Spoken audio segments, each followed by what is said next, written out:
both sides of the conversation, family. We welcome you to this virtual space crafted especially for you. My name is Jada Curry, and I'm both sides of the conversation's marketing director and graphics design specialist. I want to take some time to ground us all as a community into this space we are about to open up in, so let's go through our community standards. Both sides of the conversation is providing a safe and honest space for open conversation, so we ask that you all be respectful of that. We also ask that you be respectful of each panelist, host, and participant. We do encourage healthy debates and conversations. Don't personalize anything with anyone. This includes name-calling, bullying, trolling, or shaming. This will not be allowed or tolerated. Your perspective is yours. It is not a prescription. You do not have to agree, but show respect. These community standards apply to all of our live shows and any virtual spaces that we hold on social media, including YouTube, Facebook, Twitter, or Instagram. We want to make sure that we are caring for each other as a community. This is our priority in all of our endeavors as both sides of the conversation. With that being said, I hope you enjoyed today's show and continue to stay in touch with us via YouTube, Facebook, Twitter, Instagram, or all of them. All right, thank you for listening and see you soon.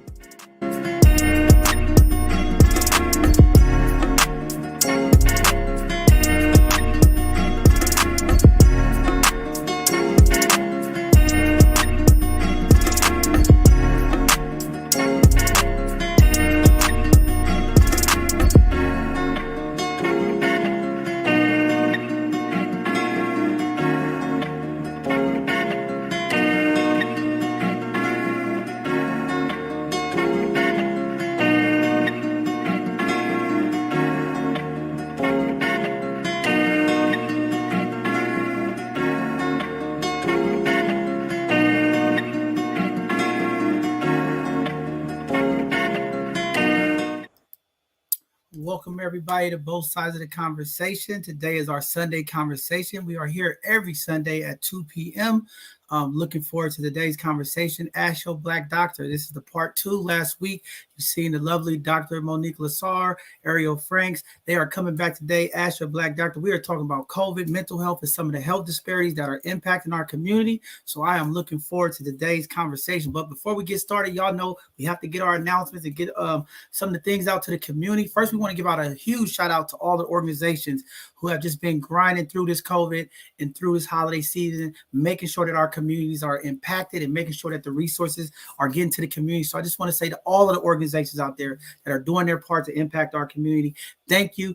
This COVID has put so much pressure on our community, and not only just the community folks, but the actual organizations and the people that are working within these organizations to make sure that community still gets supported. Just want to say thank you all in this time. This is very, very important time for community.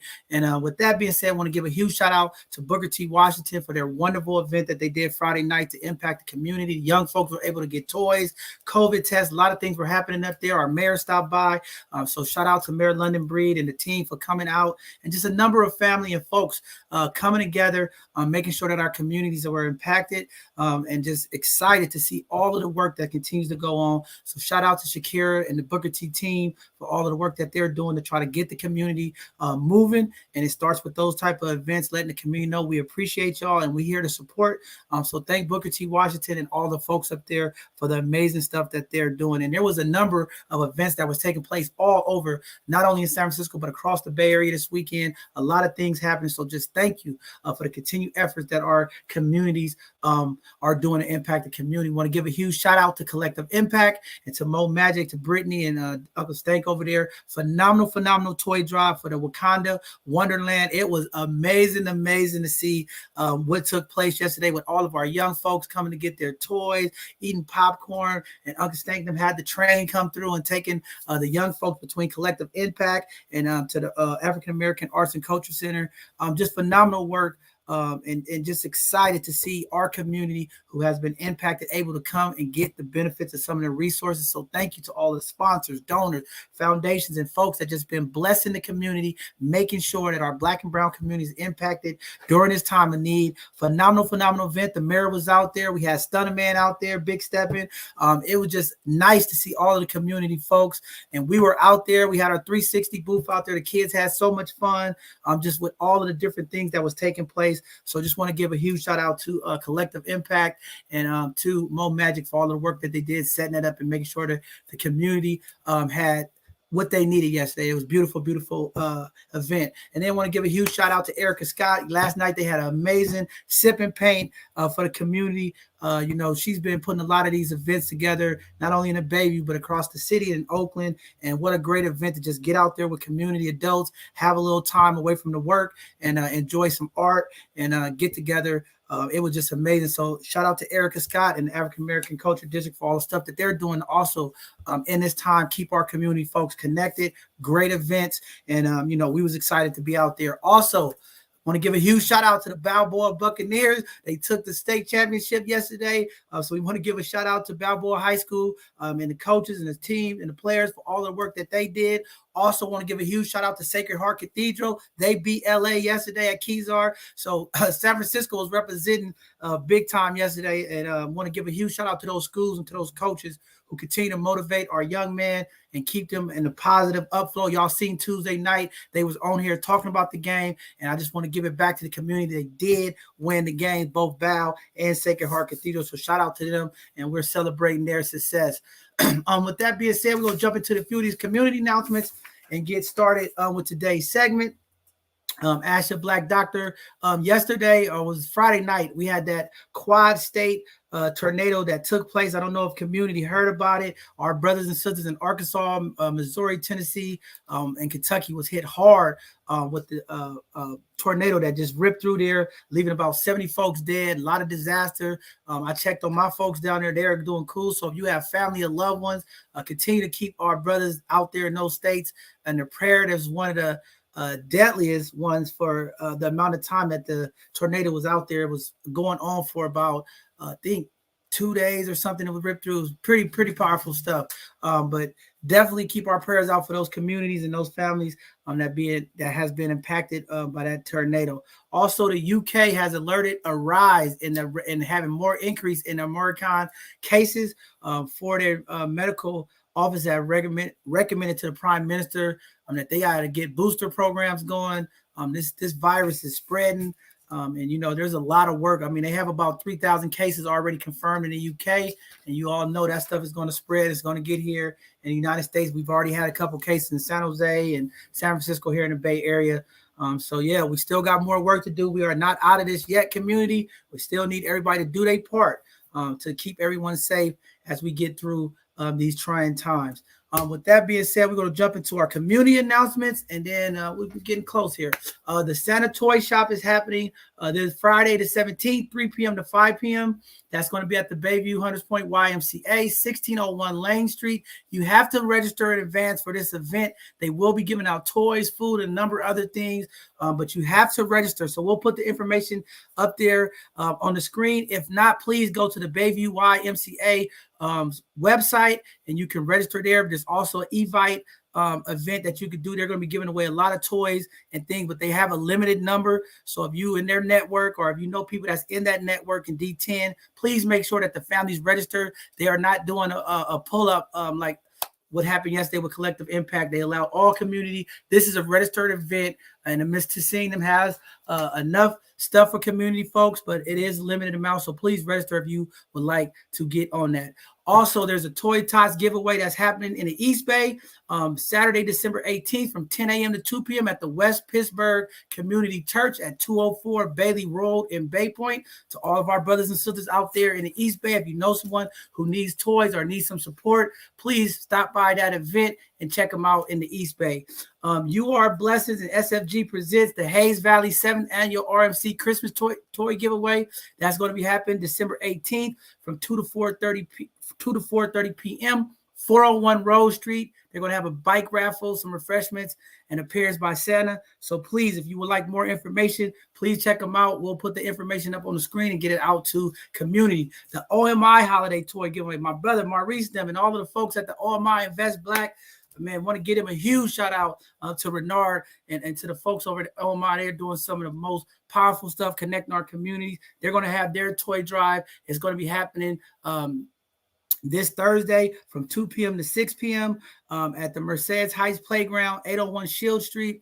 And they're going to have a special appearance by Selsky and Ballhead Rick. If y'all don't know, those are some of the Lakeview rap legends over there. So it's nice to see some of the local community artists coming back and being a part of the toy giveaway. As we know, our families and community have been impacted, and these toy drives definitely help out some of the folks in our community and keep a smile on our young folks' faces. The Jingle All the Way Baby Opera House event is happening this Saturday from 12 to 5. If you all see, there's a lot of events taking place, so you have a lot of options this weekend coming up. Hopefully the rain doesn't take us out, but it's definitely happening. And this is going to be taking place at the Baby Opera House, 4705 3rd Street. It's going to be happening from 12 to 5 by Miss Gina Jones and Classy Pieces. What a phenomenal organization that's trying to keep our community going and doing things. So shout out to Sadrina for all the work she's doing. And they're going to have a live performance by Mac Mall, one of the Bay Area legend rappers. So we just that's going to be a great event. And I'm going to see a lot of community folks out at that event. And then Shug's Christmas to Remember is going to be happening. There's some live entertainment and food is going to be going down at Cafe Envy. December 19th, that'll be Sunday from 1 to 5. They're going to be giving away toys and different things of that nature. So please stop by Cafe Envy if you would like to be a part of that. And Shug's doing a phenomenal job getting sponsors and folks to make sure that our young folks and family get support as well. It is an outside event. Just want to let people know it has been cold, and we want to make sure that our community know you are in the San Francisco Bay Area. So you know the rain can pull up at any time, and that cold weather can come pull up on us at any time as well. So make sure you have a coat for Shug's event next Sunday. The temperatures might be down a little bit. Also, for the Both Sides of Conversation announcements, again, we are still moving and looking for people to help, support, and donate as we're trying to build out our platform so that we can continue to impact our community. As you saw us out there today, running in the stores, trying to give more toys for our young folks, trying to impact our community. And it only happens when everybody works together and supports. So if you'd like to support us, please shop on our when you're shopping on your Amazon Smile, you could choose Both Sides of the Conversation. That's one of your charitable organizations. Get your tax write-off, and you can also support and help some families out there for all the work that we are doing to help kick off with some of our young folks. This Tuesday, we'll have another segment of our Hidden Gems, as well as next Thursday, we'll have a segment for our Educational Thursday. And then next Sunday, the conversation that a lot of our sisters been waiting for. We got our guests lined up. We're going to be talking about doulas and midwives. And we got some phenomenal folks that's going to come on here and educate our community about what's going on and why doulas and midwives is so important. A lot of great information. I'm looking forward to that conversation as well.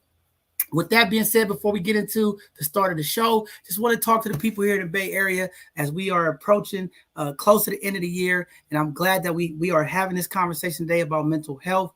Please check out your loved ones and your folks, and also be thinking about those who are in need. I was just talking earlier. We've been having some real cold days. We're having some freeze warnings across the Bay Area, and a lot of our unhoused folks are being impacted. And I just want to thank all the people who have been sending the blankets to the drive. But our folks are getting, they getting hit out there pretty heavy. And we need all of the support. If you could do it with your organization, pull up and just help some folks out with blankets and different things. These folks on the streets are just getting hit, the rain. And sometimes it's hard when things are wet for them to maneuver around. So I know there's been a lot of organizations who have been giving out socks and T-shirts and things of that nature.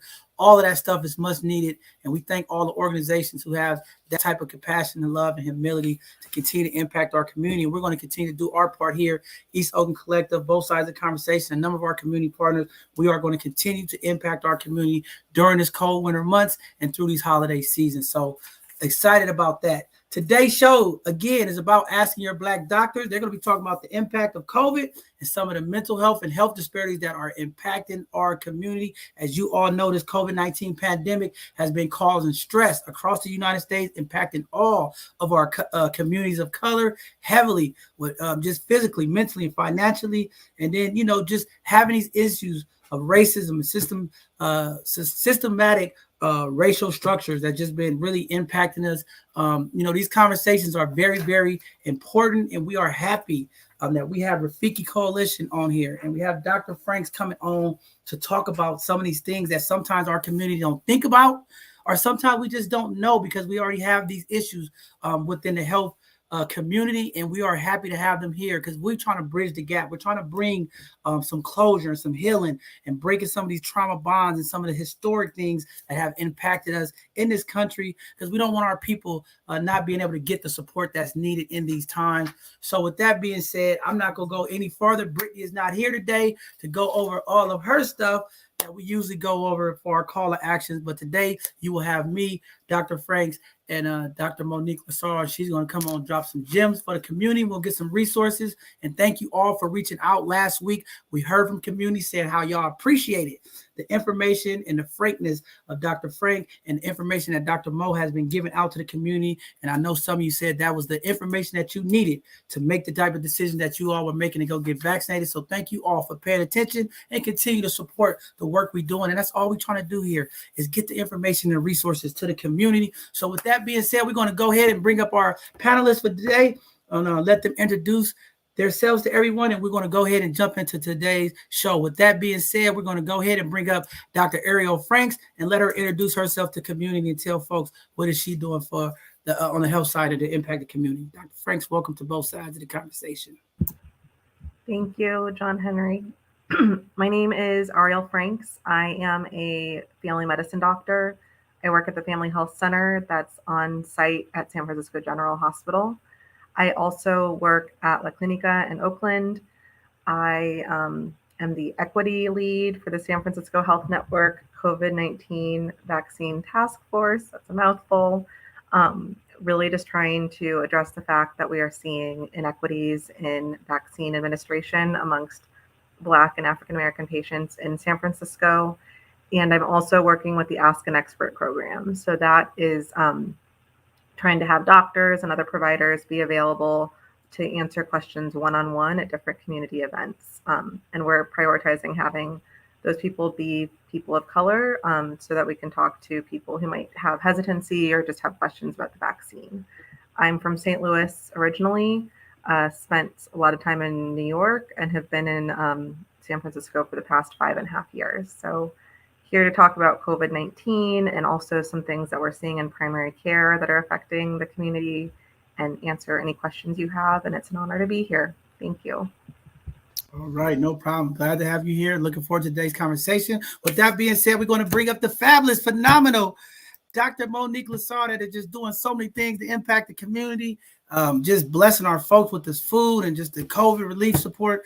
Thank you, Dr. Mo, for all the stuff you've been doing with the 94124 and making sure that our community folks are getting vaccinated, tested. Thank you all for what you're doing, but happy to have you back here at both sides of the conversation. Just in my chair. Hey, everybody.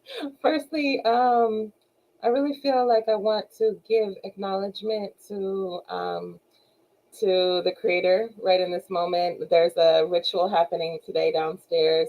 We're, of course, related to all of our community members, and there's a danza group who is here today with some of our relatives, and they're dancing downstairs for Tonantzin, which is for basically Mother Earth. And so I want to acknowledge this earth and the land and creator and our ancestors.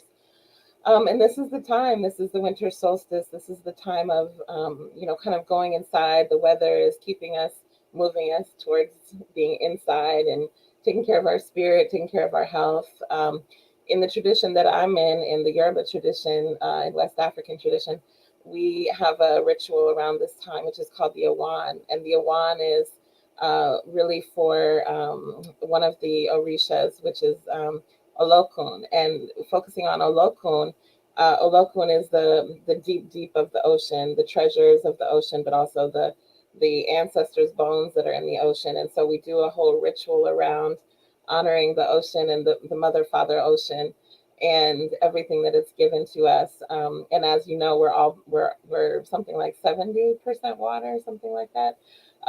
And so at this time of the year, what we do is we work to clean off everything, and then we also bring in the blessings. And so this is what the ritual is happening downstairs. It is happening for Tonantzin. And so I wanted to give a special remembrance of the land, of the people of this land, and my gratitude for being on this land that feeds us and takes care of us and holds us up. And the creator, however we believe. So if we believe in Christianity, God, Allah, Buddha, Yahweh. These are times to dig down deep into our relationship with spirit and our relationship with our ancestors. So just wanted to give that shout out. At Rafiki, I am the boss, the boss, the heifer, the the whatever, the servant leader, the one that kind of takes care of the stuff here, the steward of Rafiki, which I'm very honored to be. And also, we do a lot, and we really want community to tell us. We're community responsive, so what we do is what the community tells me it needs, and then we listen. So right now we're focused on COVID and the vaccine and testing and doing all of that work, food and mental health that we've added, and physical health and wellness in our CAM clinic. So our acupuncture and massage and chiropractic that we do. So we do so much. So I'm not even going to get into everything right now. What I really want to focus on is all the stuff that we don't get to talk about because we've been so focused on surviving COVID and surviving all these other things with economic issues that are coming up, loss of jobs, being underemployed, under-resourced. And so really want to focus today on what has happened with us being stuck at home, cut off from each other, what's happened to our physical health, our mental health, spiritual health,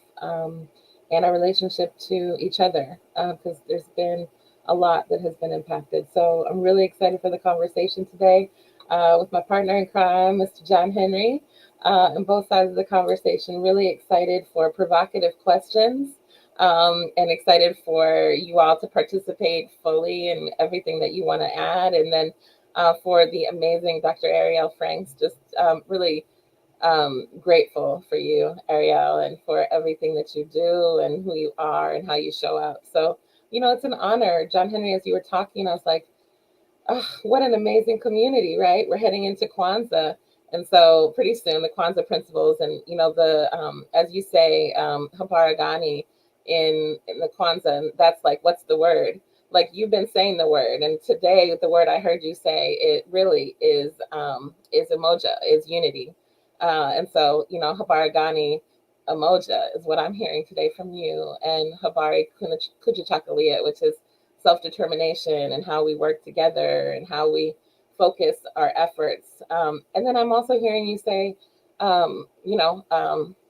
collective, like the collective work and responsibility, which is Ujama. And all of that is about these principles that we are going to be celebrating, Christmas, the day after Christmas through the new year. And it really brings it up for me in everything that you're speaking to. So I just really wanted you to know, John Henry, how grateful I am for the work that you're doing, for the way that you're doing it, for the positivity, for being a man and a voice of positivity and Umoja. So thank you for that unity response and giving out the love and collective impact that you're doing. So just thank you. And I'm ready to get into a good conversation. And I'm going to be emotional today, y'all, because it's cold outside. There's ritual happening. There's drums. There's dancing downstairs. They got the sage, the smoke, the copal. It's all like healing me and also opening me up. So I'm going to be emotional today. And I hope that you all will ask some questions and get into anything, whether it's spirit, whether it's body, whether it's mind, whether all of that. I'm open. Hey, Dr. Bo, I'm gonna be emotional with you because this rain is just, it just bothered me. But and when I say emotional, it's in a good way because too many times, community folks get bad knocks, especially when it comes to our organization. And what I've been seeing, not only in San Francisco but across this Bay Area, is people are really showing some love in this time, and communities are doing, everything they can to make sure that our families are impacted, touched. So it has been an emotional week, just because sometimes so much negativity, so many things that's, people say that's not happening. And it's also just as emotional to see like, wow, like people are doing some stuff and making some things happen. So, I'm right there with you today. And, I'm just excited. I always look at, we have an opportunity, Even though some things have been written in the past certain ways, I think we always have a opportunity to regain community trust, regain our imaging and our messaging in the community. And that's why I think it's so important that Dr. Franks is showing up, because this also shows, hey, we still have phenomenal people that are trying to change that narrative, right? We know things have taken place. We know the trauma and some of the things, the historic things that impact our community. But we have to be open. And, all I want to do is just be a part of it, lead, like we talked about last week. It's just demonstrating what can happen if we work together. And it doesn't matter where people are from and my thing is like, let's help our people. I don't care if you're in Oakland. I don't care if you're in Frisco. I don't care wherever you are. How can I be a blessing to your community? How can I help you? And you're right. It is the Kwanzaa mode, right? Uplifting each other. It is emoji. It is bringing our community folks together. And it's like, listening to you say all of that as I'm thinking about, the whole motto and the mission of like both sides of the conversation is really Kwanzaa wrapped up into one thing, because that's what we all about, uplifting our community, having a conversation, being a part of the change. So it's all in one. And that's why I say sometimes these intersections connect at different places, but when you're in it for the right reason, it always shows up. And we're just trying to impact the people. And we don't have a lot, but we try to do our part to make sure that it is impacted. And when you see the love from the community, I mean, just seeing those seniors bringing their grandchildren and them to the community yesterday. I mean, it was emotional just to see, like, it's still hope. I believe that opportunity, and it starts with all of us, being able to reach across the aisle, being able to be open, stepping into our fears, because sometimes in our community, the fear of the unknown, or what we think could happen, stops us from progressing. And it's just great to have you all here. For the community watching today, please go to our YouTube channel, use the live chat function as we start kicking off this conversation. And I'm looking forward to hearing some of the things and some of the ideas and resources that are going to come out of this conversation. But please use the live chat function on YouTube. If you have questions, comments, maybe you want to ask a personal question that you may don't want to ask somebody else. Today, you're in a safe space. You can ask those questions to this phenomenal guest that we have here today. Also, if you're on our Facebook page, you could comment there and we'll get those comments up on the screen, and we'll make sure Dr. Franks and Dr. Mo answer those questions. I think it's very, very important. This past Thursday, we had an educational Thursday, and we was talking about mental health. So this is kind of like even more a continue of talking about some of the wellness and some of the issues that we need to tackle in our community. So thank you all. Dr. Franks, you can go ahead and lead us off, take us off, and we just go kick this conversation around. Thank you. And I just want to take a moment to say I'm so grateful for all of the kind things that you both just said. I'm a little overwhelmed and emotional, and with gratitude again for just being here, and for Dr. Mo reminding us of the spiritual moment that we are in. And it's just been such a blessing and an honor to work with Rafiki, with Dr. Mo, with John Henry, with both sides of the conversation, with every single community-based organization I've had the privilege to touch base with the past few months. All of these organizations have been lifting our community and getting us through this moment. And it's because of the people. It's not because of the health systems. And so thank you to each and every one of you, and for everyone on this talk. So just need to collect my overwhelm of gratitude.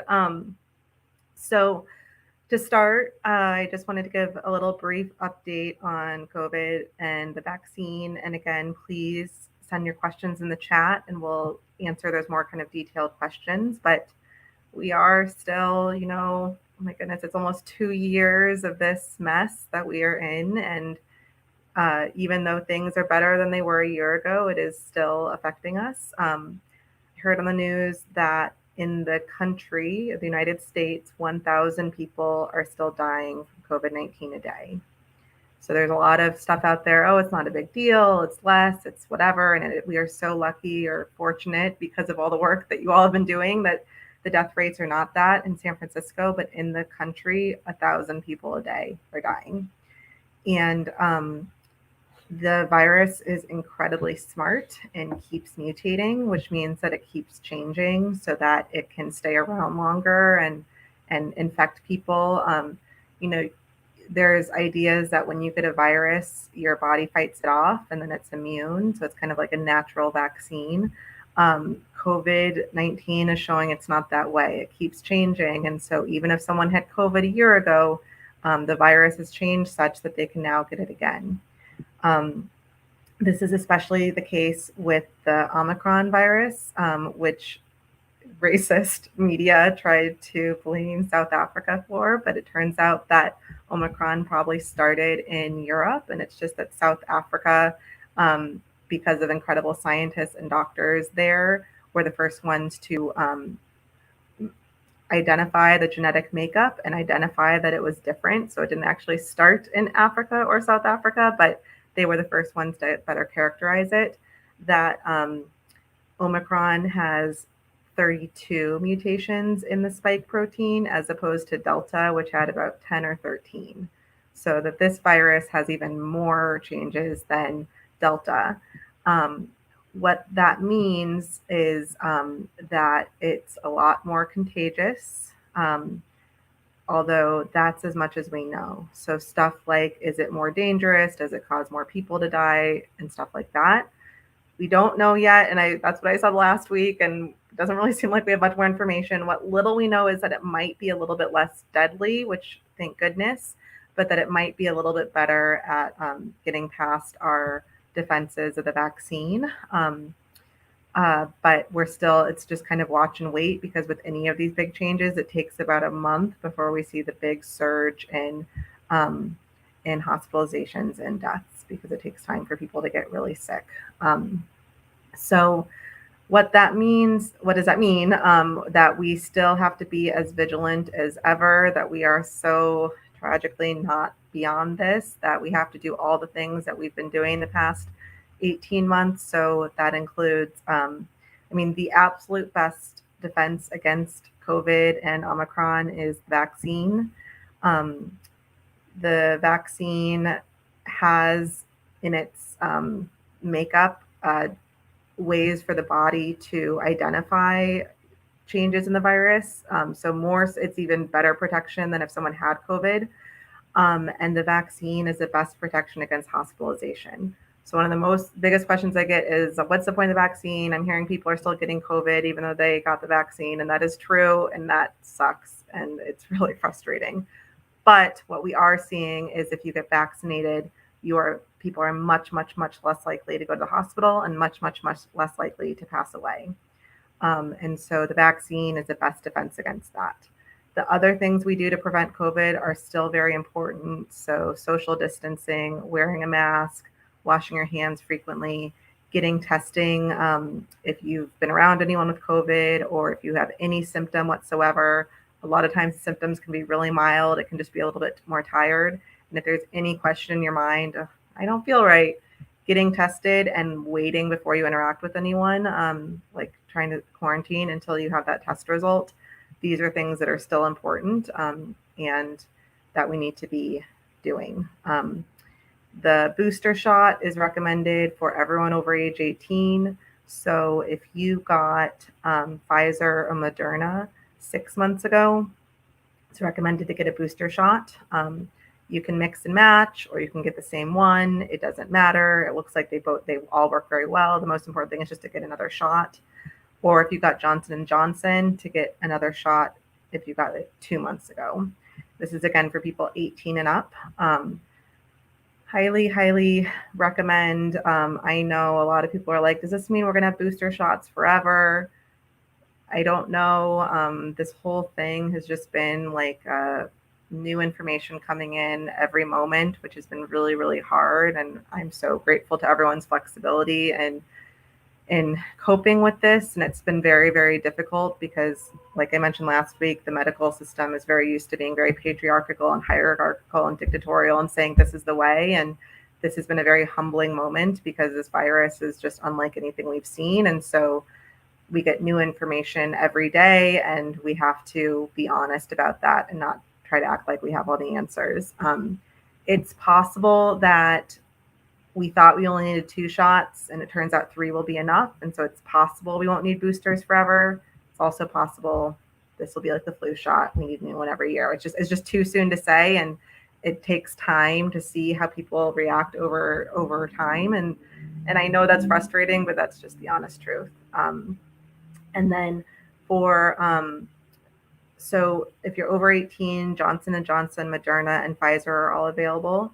For people ages 12 and up, they can get the Pfizer, and it's the same dose that adults get, but we are not yet recommending boosters. And then for children ages 5 to 11, they can also get the Pfizer. And just to note that that's a lower dose. It's 1/3 of the dose of the regular Pfizer. So that's been the case for a little over a month that kids can get it. I highly recommend it for kids. Kids get vaccines for so many things. We're very accustomed to that. And there's no evidence yet that there are long-term side effects from the Pfizer vaccination.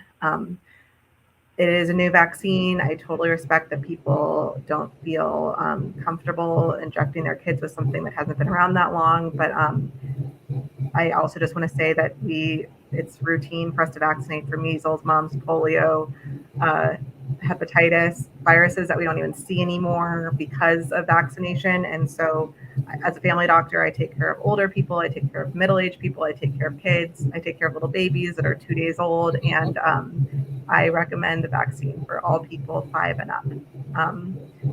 And that's what I have to say about COVID-19. Dr. Franks, I had a question about that. What I recognized or realized, what was it?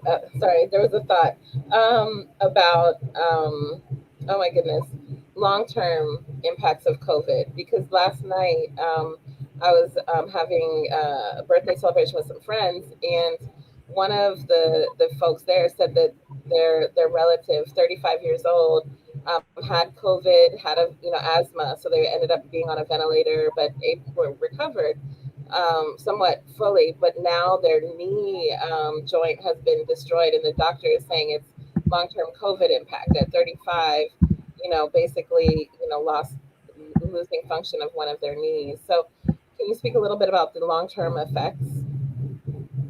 Yeah, that specific one I can't say I've heard about yet, but that's not to say that it's just because I haven't heard about it doesn't mean it hasn't happened. It's just that COVID is so unlike anything we've ever seen. At first we thought that this was just like any other cold virus, which it is. A lot of it is just like any other cold virus, but that it seems to be causing a very long-term autoimmune or inflammatory response in people. So I haven't heard of specifically like joint damage, but the stuff that I have heard of, it doesn't shock me that that would be the case. There are young people who get COVID that a year later are still having difficulty breathing, aren't able to walk as far as they walked before. And these were people who had pre-existing conditions or things that made them more at risk of getting bad COVID.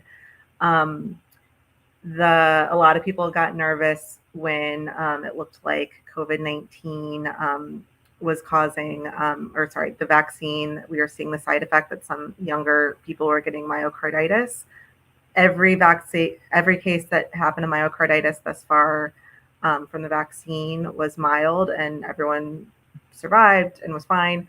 But what we need to know is that COVID-19 causes myocarditis, which is inflammation around the heart and inflammation in the body, and at much, much, much higher rates than the vaccine. The virus has caused blood clots and clotting disorders, and it looks like people like months later can get clots in their blood after having COVID-19 infection. And again, that's because of the inflammatory response in the body. And we're only 2 years into this, so I don't know what the long-term effects 5 years after having COVID-19 infection are. It's going to take time to see that, but we're seeing very surprising things, and we're learning new things every day. So like I said, I haven't heard of Dr. Mo's acquaintance, like the causing knee damage, just because of the joints are very sensitive to autoimmune and inflammatory processes. Like a rheumatologist, a lot of the diseases they take care of are in the joints. It doesn't surprise me that that's happening. And so any long-term theoretical effects of the vaccine, of which we don't think there are going to be any, but anything that did exist would be much more likely to happen with the virus, which we aren't able to control, and which is a much higher dose of the viral DNA than the vaccine, which doesn't have any virus in it. I want to jump in there and ask the question to you and Dr. Mo. And again, I'm not a doctor, but I like to ask these questions because I think sometimes with this vaccination, people get so worried about these side effects, right? And I'm just like, I'm at this point where I'm like, I look at the commercials. Every medicine out there has some kind of side effect that's not always bad. But for whatever reason, why is it that the vaccine or for COVID is like intensified? Because I'm gonna be honest, just for regular medical conditions that I've seen just on the news, I mean on TV that they're advertising, and they like, for blood clots or it's like all these side effects. You talk about you can get into depression, mental health, schizophrenia, like, but we don't push the issue as hard. Like, am I overthinking it? Because I'm just like, some people, for whatever reason, it's conspiracy theory, right? But I'm like, Mm-hmm. the day-to-day stuff that's happening on the TV scares me more than what's happening to COVID. Mm-hmm. Yeah. So what's the hype about the COVID vaccine? No, I mean, it's just like, I'm looking at some of the comments and some of the people out here, again, we're here to answer questions, but we're not going to get into conspiracy thoughts. We're about, factual information. We're about understanding there's not enough information to validate a lot of this stuff.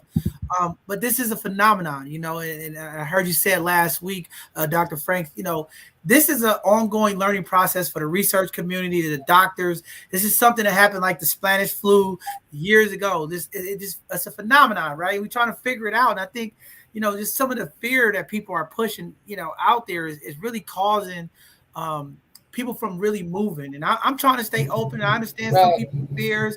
I've had some folks that I talk to in community, and I'm trying to encourage them, think about getting vaccinated. But I also understand some of those traumas and some of the things that people believe. I've had folks say, well, my kid took a vaccination and they picked up a disability like Down syndrome and different things. And so I know that stuff is out there, but it's like, how do we talk to those folks and really educating? Like, sometimes it's 1 in a million, sometimes it's 2 in a million. You take a flu shot every year, there's a possibility a person can be paralyzed. I mean, there's no fix for it all. But I mean, I just wanted to hear from you all, because I think sometimes our community is just getting too caught into, like it's just for the vaccine. But when you look at all of the drugs that people take day to day, I mean, you look at just muscle relaxers, you look at ibuprofen, you look at the, some of the side effects is just as worse, that can take you out. It's like COVID, So I just wanted to put that out there. It just, because I see this stuff and I always want to. I mean, it reminds me somewhat of like the seatbelt debate before we had seatbelts. Like before we had seatbelts, people were like, "Oh no, I'm not. I'm not going to get a seatbelt. That's a conspiracy. Blah blah blah blah." And now, pretty much, you don't think about not using one because likely, yeah, you can die from the airbag, but you can more likely die from not having the seatbelt than having the seatbelt. So it's you got to pick your poison, so to speak. And for me, I'd much rather have the vaccine, get my booster than have long-term COVID side effects. And the whole thing about pregnancy and COVID. If a woman contracts COVID during her pregnancy, we've just seen so many worse outcomes than anything related to getting a vaccine while you're pregnant. So, if you maternal death. I mean, that's what we've seen, right? Maternal death after COVID. Baby is born and mom dies. I've seen that, more in the data than I've seen anything related to anything about getting a vaccination while you're pregnant. So, I think that these are things that we have to weigh, and nothing is perfect, to your point, John Henry, and Dr. Ariel should, weigh in on this, because, for me, I believe that we do the best we can with what we know. And then we change it later. And so people have choice. You have choice. Don't get it if you don't want it. Don't get it. Don't get it. Just don't get it. But why spread the stuff when you don't actually know? That's my point. When it actually has been proven to save lives, to reduce. I mean, 1,000 deaths a day is still way too many by COVID. And because of those 1,000 deaths and all the hospitalizations, we're not actually able to use our hospitals and our systems of care, which is creating massive other health disparities. So, for me, I'm like, let's get over this conspiracy and all this drama. Get vaccinated, and move forward. But that's my call. And I think, though, that you have to realize you're impacting other people's lives when you don't. you're risking not only your own life but other people's lives, and that's the part that can be frustrating a little bit. But at the same time, everybody has a right to choose, and I'm okay with that. But you do clog up the hospitals when you get sick, and this is impacting all the rates of health. And so people are dying from a lot of other health issues now because they were left untreated because the hospital systems were clogged up. So I don't know, Dr. Franks, what you think about this, but before you go, Dr. Franks, Dr. Bo, I want to say this. I'm beyond frustrated. I'm really starting to get disappointed and pissed off with some of our community folks. Because it's a disrespect to the community. If you choose, not to get vaccinated, that's your choice, right? Mm-hmm. But I think the thing that frustrates me is, people have maybe tested positive, over the months. I'm not calling out no one individual, but I know we've had people in our community who have tested positive, who have been out in the community, right? And that's the thing that pisses me off, right? It's like, if you don't care about yourself, that's fine. But when you're like going out in the community events, not wearing a mask, and it's like, come on, that's the stuff that I would like to not see happen. And it's like, for all these people who are so against getting vaccinated, and I respect everybody's choice, but why is it that when you catch COVID, you're in there asking for the vaccination and you rush into the hospital? That part of it, I'm still right. Why you're like that was 2 weeks ago, not this week. But the thing, John Henry, the other thing that if we look at the data in San Francisco, that's so interesting. The largest group of unvaccinated people in San Francisco is white European Americans. So it's not Black people that are making everybody sick. So let's also get that, we've been blamed for a lot. And so has the Asian American community or the Latinx community, but it's actually the white community that is the least vaccinated in San Francisco. Yeah, I'm glad you said that. Sorry about that, Dr. Franks. Go ahead, jump in there. No, I appreciate it, because I'm trying to collect my thoughts, because I could take 10 minutes to answer your question, and I want to be concise because we have so much to talk about. And I hear and feel your frustration as well. I think that part of the reason why there's so much hesitancy about the vaccine is because basically the past, and Dr. Moore will talk about this much more eloquently, but the past 18 months has been traumatizing. And Black people and African American people and people of color have just experienced generations in a lifetime of trauma. And so this is just incredibly scary, and a time where we have no control. And so getting the vaccine or not getting the vaccine is one small piece of control we have. And so when people hear about any complication or anything, they're like, well, why would I get something that I could have this rare effect on? Like, I'm choosing to put that in my body. It's hard because really we should look at it a different way. Like, this is actually control. You have the control to prevent being in the hospital, and you can't really control getting COVID if you're not vaccinated. But I think that that's what it is. It's like kind of a confused trauma response to maintaining some bit of control in a time when we've had no power and been completely just victim to outside circumstances. But at the same time, it has been disappointing because people who I know are incredibly smart, educated, but thoughtful people have come up with these reasons why the vaccine is dangerous, or something they saw on YouTube. And I know that they are rational, but I think because this has been such a destabilizing and emotional thing for us, it's just making us not think the same way we do about other things. Yeah. Oh, I wanted to add one thing while, if that's okay, right, when what you're talking about. So yesterday we were doing the pregnancy pop-up village, and I was talking with Dr. Ade, who is also part of the Ask a Doctor project, and phenomenal Black family medicine doctor, and hopefully she'll come on with us soon. But we were talking about the impact of the stress. So right now, what's happening is, if you think about it, there's living Black in America and living as a person of color in America, there is so much stress and anti-Blackness, so much racism, so much stress from all of the other factors that we literally we are not getting a break from the cortisol. So we are constantly, the levels of stress and getting our system and our sympathetic and parasympathetic system to actually balance and to get us in a space of calm is really challenging. So one of the things that as after we transition from this part that I want to talk about is how do we focus on this piece of getting ourselves balanced from the stress, because the stress is what's really going to kill us. Because it heightens all of the issues that can impact us. So I'll go back to you, Dr. Franks, but I just wanted to say that right now, the best thing we can do for ourselves is to find ways to get ourselves calm, to breathe, to get our blood pressure under check, to get our thinking under control, to get our spirit at peace, to find time when we're not eating while driving, talking while driving, listening to all this. We're constantly inundated with stress, and we're constantly ready to fly off the handle because we're just got so much popping everywhere. And it's hard. I mean, there's good things, but then there's also all of these other things that are out there. So everything, it feels like life and death.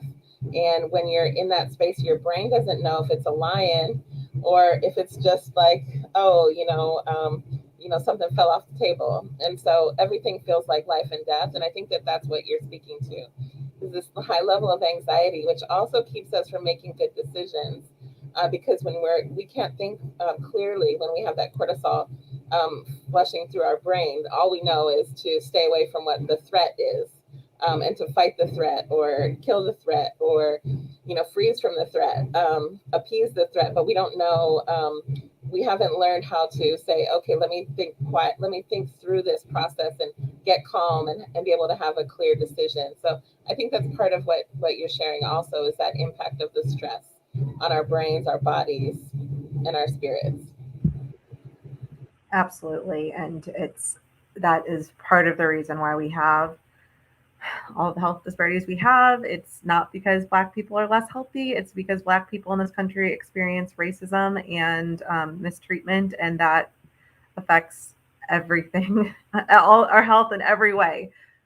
Which, just to also add for the vaccine hesitancy, the medical community the past 50 plus years has historically done very bad things to the Black community. And so there's a lot of really legitimate reasons for people to not trust the medical system and something that the medical system is putting out.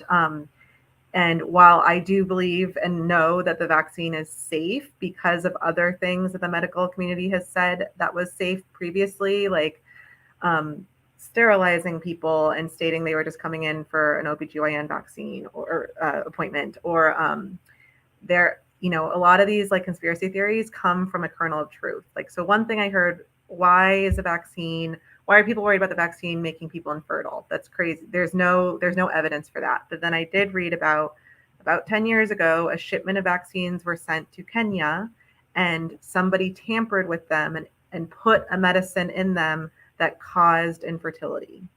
They put beta HCG in it. So nothing in the vaccine was dangerous, but some horrible white person who wanted to keep people in Kenya to be infertile tampered with the vaccine, and it affected people's fertility. And so someone heard that story, and then it distorted and turned into vaccine sterilized people, which is not true.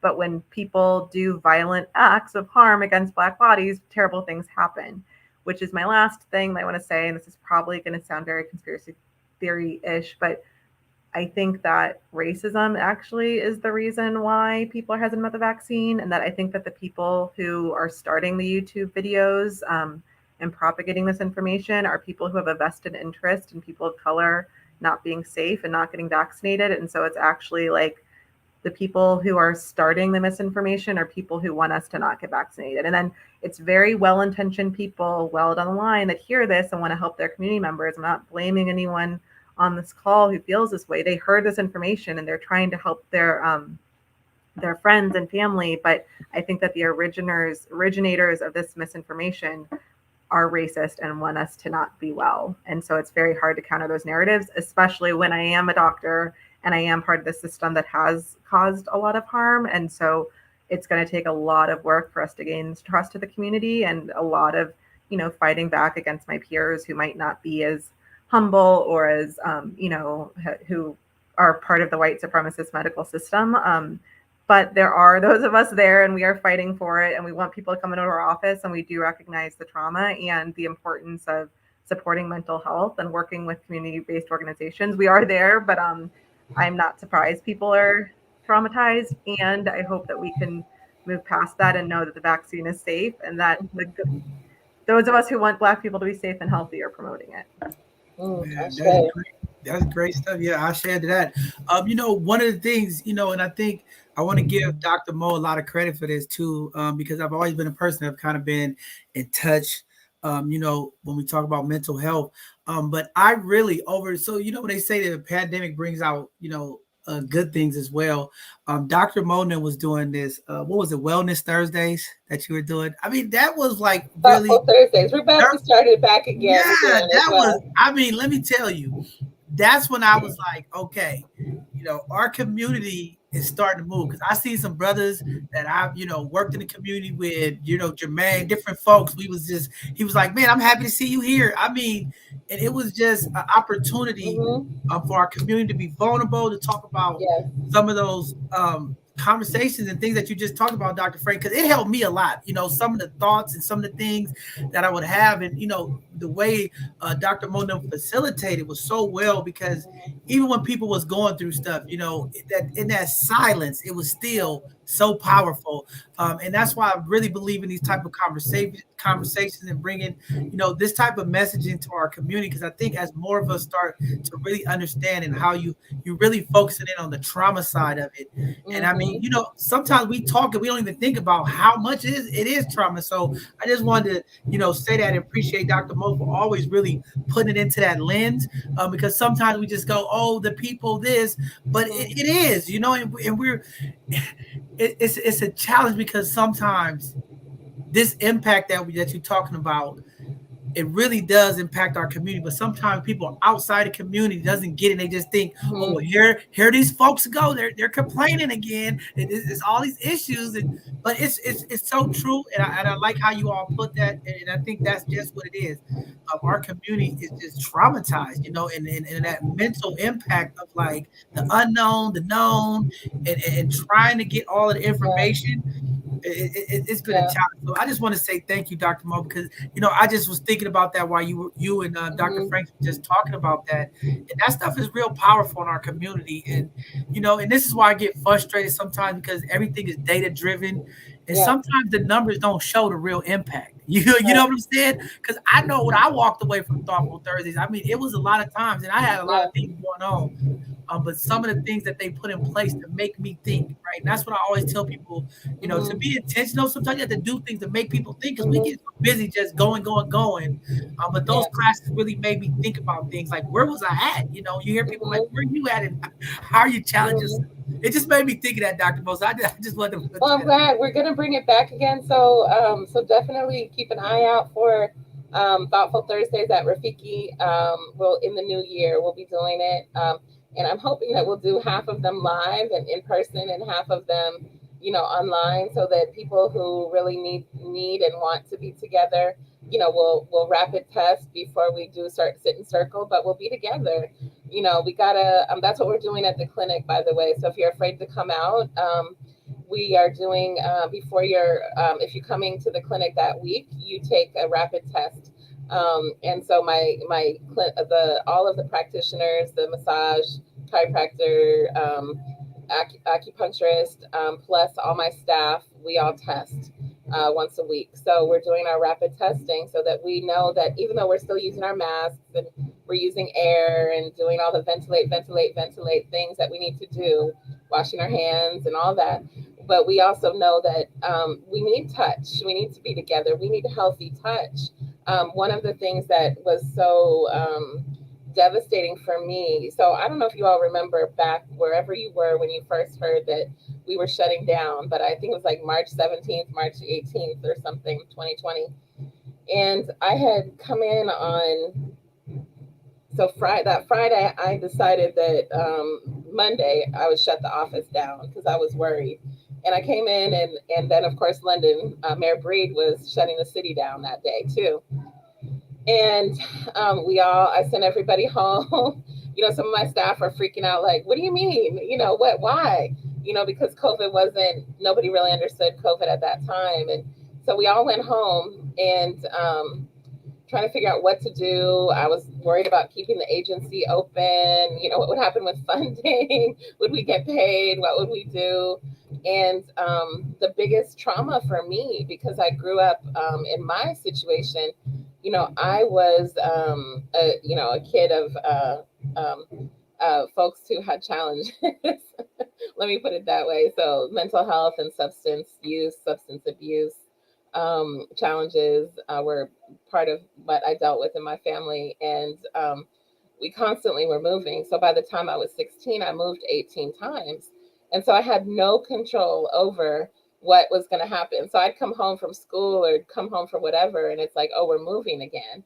And I learned not to attach to things. I learned, you know, a lot of things that have hurt me in my, relationships, but some things also that helped me, which were like figuring out, okay, it's a new environment. I'll just get through it. I'll be okay. I can, I can navigate whatever I need to navigate. It's going to be okay.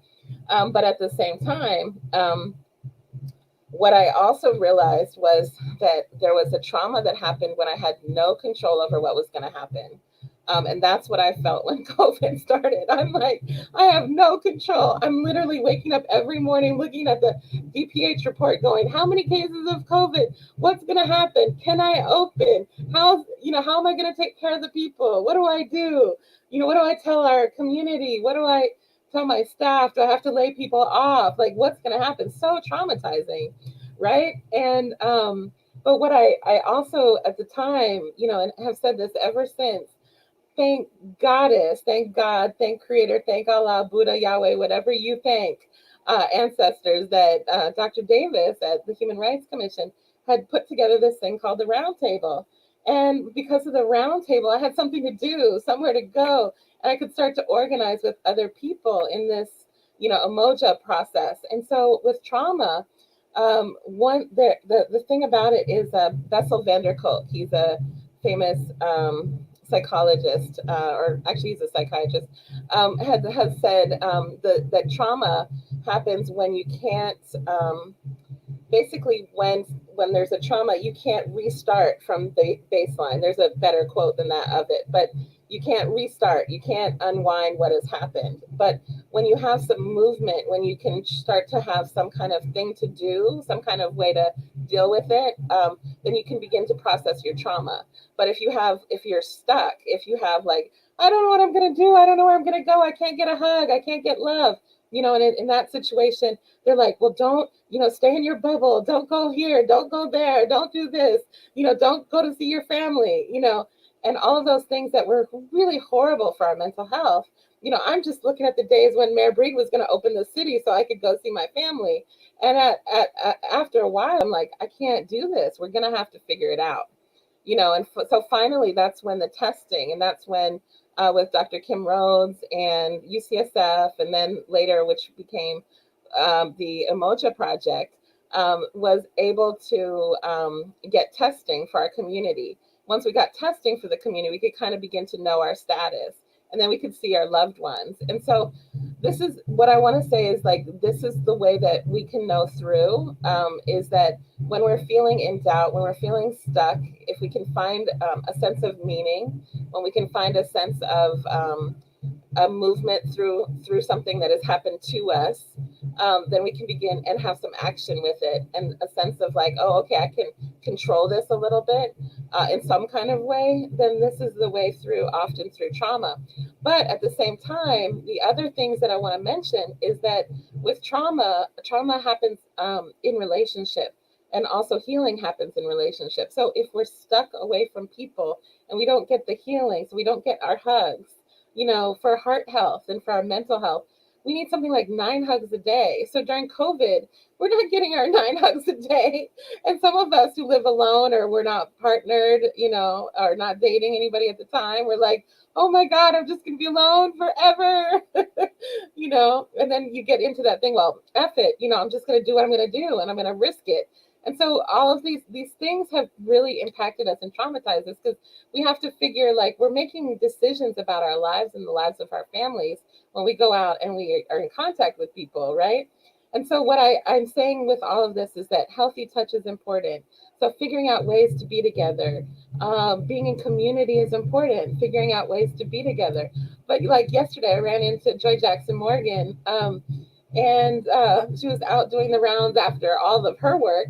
And I'm like, oh, wait, I can go up and hug her. I can say hello. But like, I'm so used to seeing people on screens, I don't know that I can also just touch them. And I'm like, what do I do? And so when I was talking with Dr. Ade, what I realized is we're in this weird anxiety of like, do we hug? Do we touch? Do we say hello from over here? Like, how are we in person? So if you imagine what's happening to our mental health, right, during this time, and then what's happening to our babies, to our little ones as they're going through all this. If you think about babies that are, masked, and all they're seeing is eyes, and they're trying to figure out and read the world. Speech and language are so delayed in children right now because, and that impacts their whole life development. So we have to figure out ways to be together, get tested, get the kids vaccinated as soon as they can, do all of these things so that our kids can have appropriate development and we can be safe in our family. So I know I've gone off on a whole bunch of things. So No, just jump in and tell me anything you want right now. I think that's good because since COVID, because of the mask, I've learned how to read people through their eyes. I can kind of see if they happy, so it's like they say the body adjust, as things happen. I know when people go through like losing a leg or blindness, these other senses kick on. So I think during COVID, the other senses of reading the eyes is the language. So it's pretty good. But yeah, as we start transitioning off, I know the community is out there. We want to jump into some of the Ask Your Black Doctor questions, some of the things outside of COVID. In this hour, we could definitely start taking that in. Community, please use the live chat function and get your questions in. But as we transitioning into this conversation, definitely want to ask, Dr. Franks about, some of the things that in the medical that they're seeing, because there have been an increase in our community of high blood pressure, cholesterol, diabetes, as well as HIV and sexual transmitted diseases and things of that nature that are happening in our community that's really not getting talked about. I know there's been some presentations. I've been on some calls to kind of see what's going on. And I think I really want to get those folks on here to really start bringing that awareness to the community. But there are other major health disparities and issues that are impacting our community that's not really being highlighted as much, or maybe as it would normally if we wasn't dealing with COVID. As we know, COVID has kind of taken over the newsways and all of the function of what we're talking about with health. But can you talk to some of that? And I hope our community starts asking some questions about that, because when we're talking about the amount of Black and brown males and females in our community that are dying at a high rate in that 40 to 45-year-old range, 50, when we're talking about, heart disease, and we're talking about high blood pressure and cholesterol and diabetes is like going out of the roof in our community. How do we really start not only having a conversation, but really start bringing that awareness to our community when we talk about these health days, these pop-ups? Like, how do we get our people engaged and really making that shift in their health? Thank you, John Henry. It's a very big topic, and I'm going to try to be concise.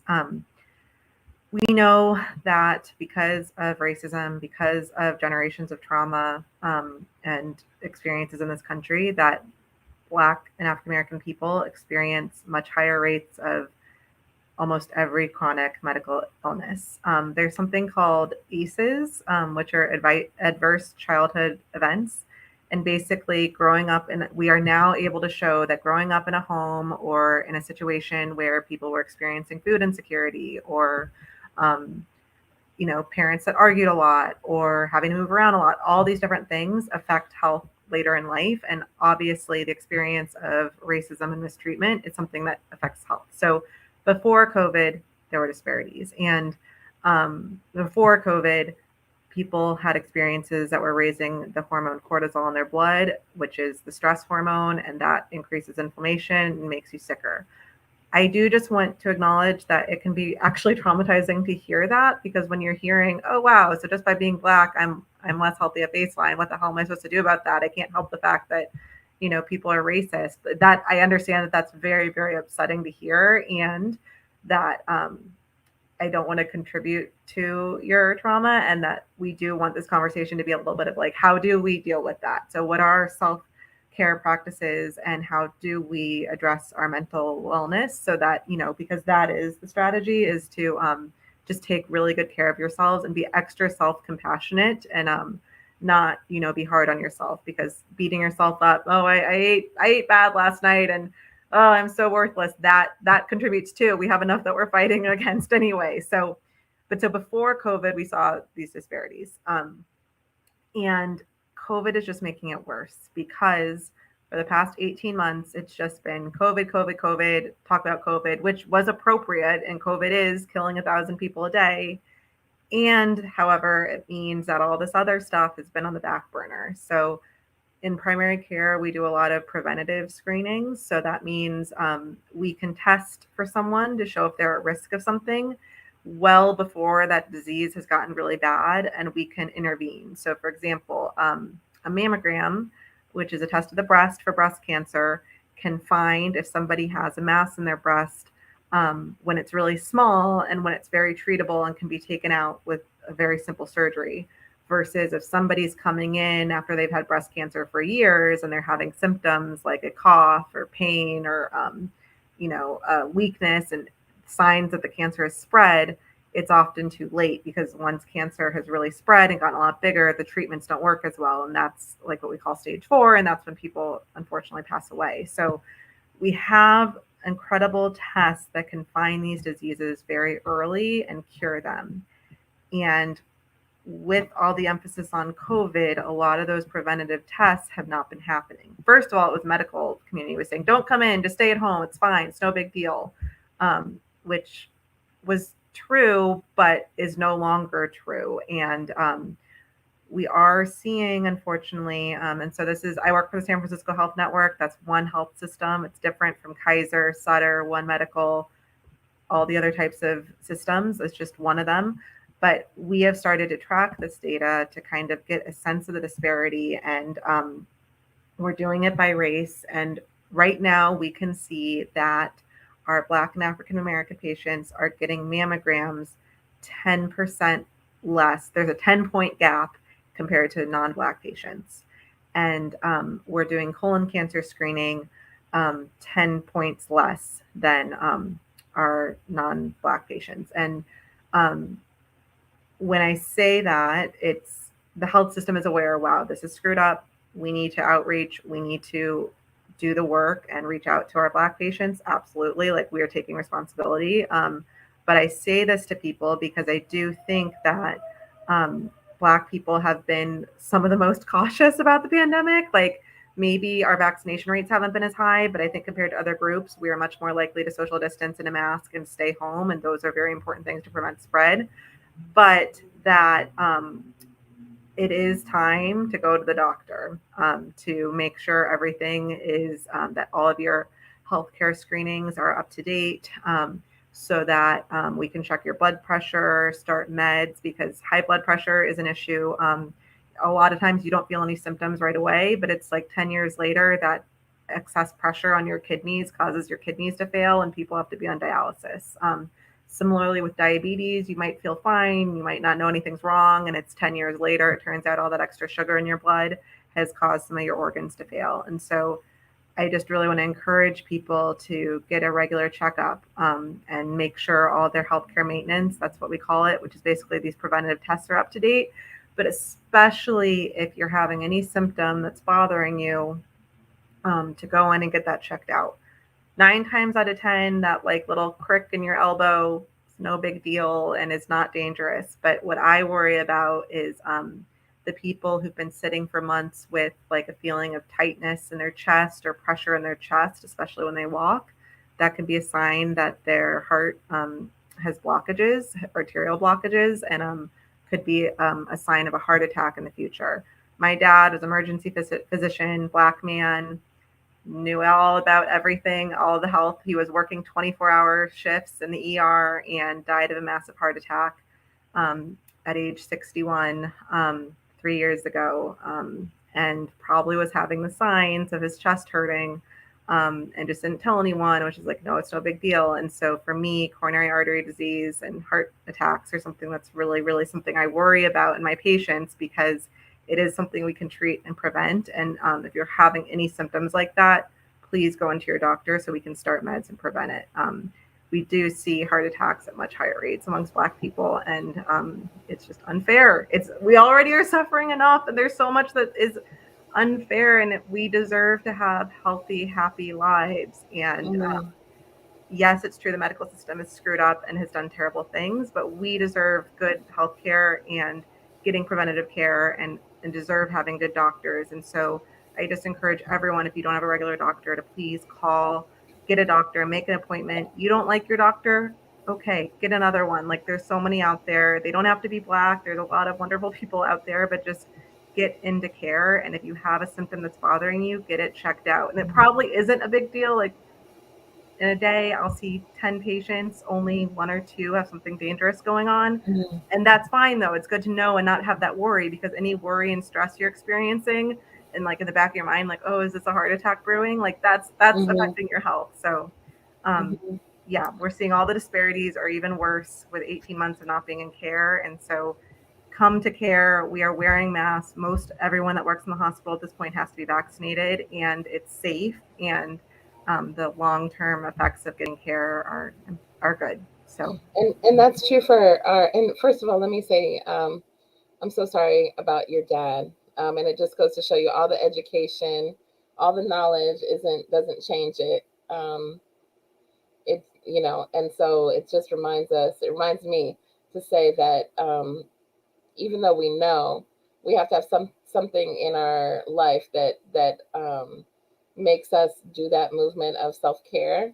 And sometimes in our community, we're just constantly like, we're servant leaders, I guess, and so we're constantly doing things for the community. But again, as a lot of people remind me, as I have been terrible this last 2 years about taking care of myself, is that we have to put the oxygen mask on first.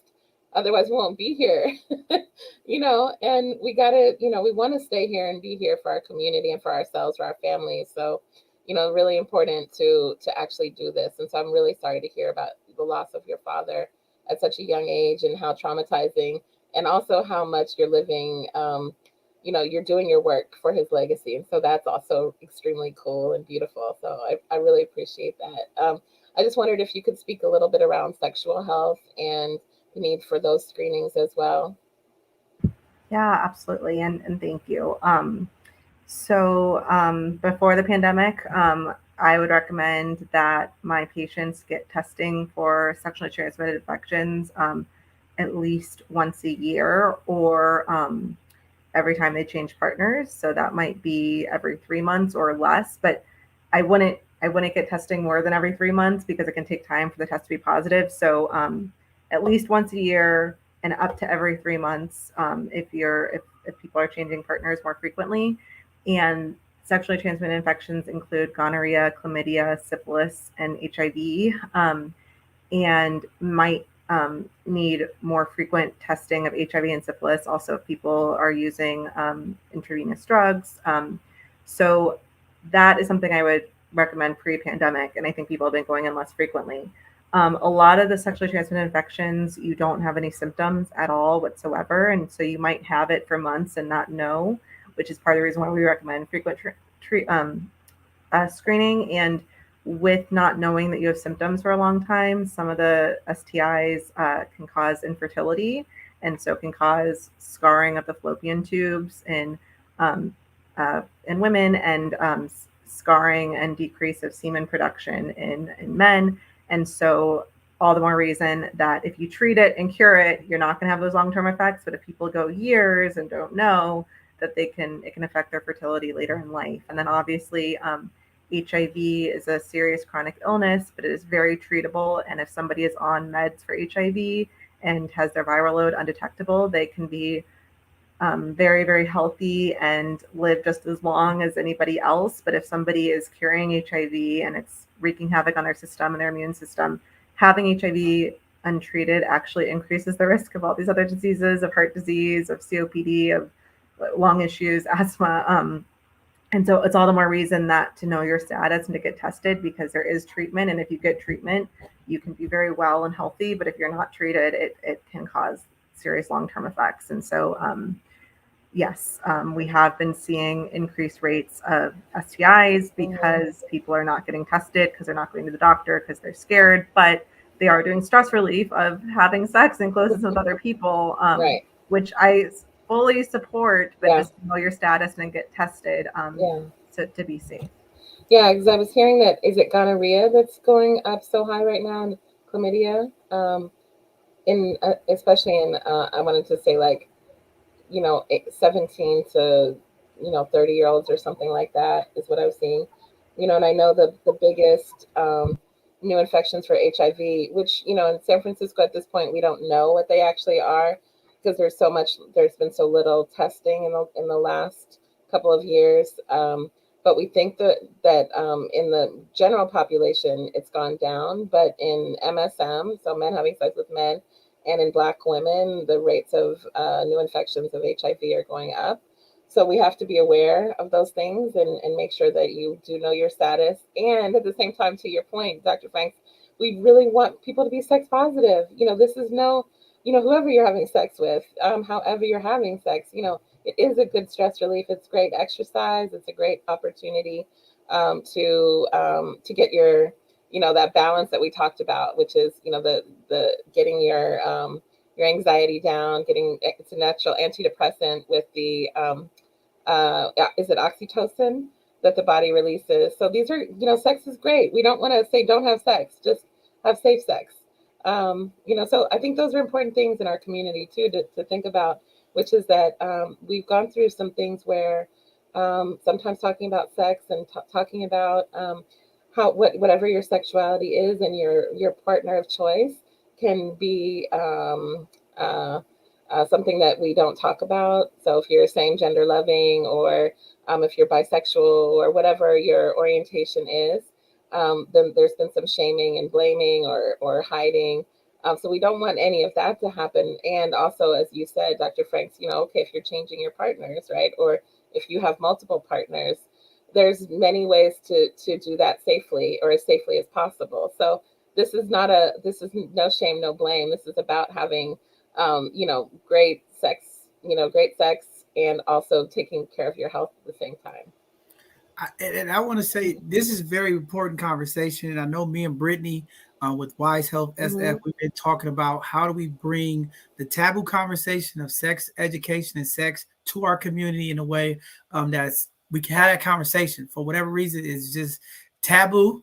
But we need to have this conversation. But I think, Dr. Franks, my biggest questions is, and this to Dr. Mo too, is how do we bring those services back to the community? I remember in Hunters Point, I don't know if it was like a project, but I used to see the young folks for DPH going through passing out packs of condoms and educational information. I don't see that as much anymore. No, it got defunded. Well, so Joy Jackson Morgan with Third Street Youth, they still do health education. All of our health prevention under the HIV work got defunded. So we still do our condoms and we bring it out every time. But and our dental dams and lube and all of that we bring out when we go out. But it's been defunded because there's more in other words, because the Black population, so the Black and Latin MSM, men who have sex with men, are still the disparities in San Francisco around HIV and AIDS. A lot of that Ryan White funding, that sex education funding and prevention funding, went somewhere else to the hotspot. So Atlanta, other places in the South. And so we lost a lot of our funding. And because of that, we don't have those testing. But San Francisco AIDS Foundation has offered anytime, and so has UCSF, to bring their van out to these sites. It's a question of anytime we have our testing for COVID, they're happy to bring their van out and test. It's just a matter of getting the zoning through the city. So, and it's a matter of bandwidth, right? Because I have to have staff that can coordinate that. And so you have to have some funding to do it, but there's also just when it's the will. And so to your point, if you think that that's something that community wants, and will use, then I will make that happen in, starting in, December, or sorry, probably by February, I can start getting the vans out for testing for STDs and STI.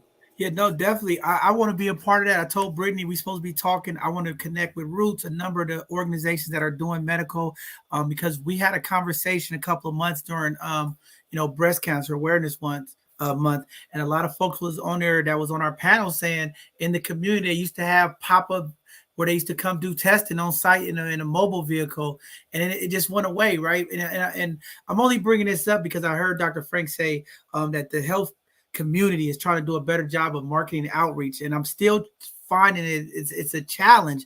So we're trying to figure out how do we fix it. Is it funding? Because I talk to some people and they say, oh, we got all this money, but then it's like it's not getting to the community, right? So I think it's a real joint effort with the health system to come together and figure out, like, because I want the community to feel like the concern that the health system is saying, that they care about the community, that the real effort is behind that drive, right? And I know during COVID, short staffing, people burnt out, it's there. But how do we get those funding and get those sponsors and the folks with the resources to get in the community? Because what I want to do is all of the community events that we're doing, we have to utilize this time. I don't want folks coming out, 200 people to these community events, block parties, and we don't have those type of resources there, right?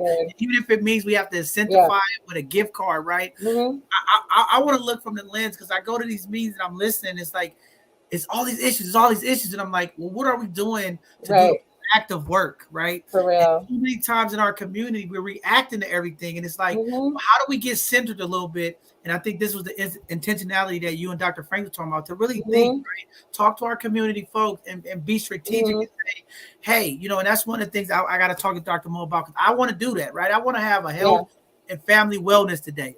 Let's put it together. Let's get our family. We can. Yeah, let's have them exercise. Let's bring some physical trainers there. Let's bring some nutrition, because I think that's one of the biggest things that I'm looking for in the new year is I want to get some Black and brown nutritionists to come on here and really educate our community about how to eat, right? Well, I got some people for you. Yeah, we don't talk about it, right? Like I learned a little bit about nutrition because I went to city college, right? But it wasn't there in high school, right? And what about our community that doesn't get that, right? How do we bring down those course meals and really train our how much grain, how much that basic fundamental. Right. And even if you do need grain or don't need grain, and what your body needs versus somebody else's body, all of those things are really can be changeable, right? But one thing I do want to say is the city, right before COVID hit, was had done these big RFPs, requests for proposal, around sexual health and wellness hubs specifically. So the API community was supposed to have one, the Black community was supposed to have one, the Latinx was supposed to have one. We applied for it along with our partners, and because of COVID, that $2.1 million went away. So it still hasn't even been awarded. So I think Dr. Colfax, the Department of Public Health Director, has promised that they're going to actually announce. But like we applied and other people applied and nobody heard what happened. They all went away. And so it went back to business as usual. But what we were saying is white folks and white men are not getting HIV and AIDS in this. I mean, they're just not. They're utilizing PrEP. They're utilizing other things. And in San Francisco, that is not the problem. And so if that's not the problem, then give us the money in the communities that have the disparities and let's get to it.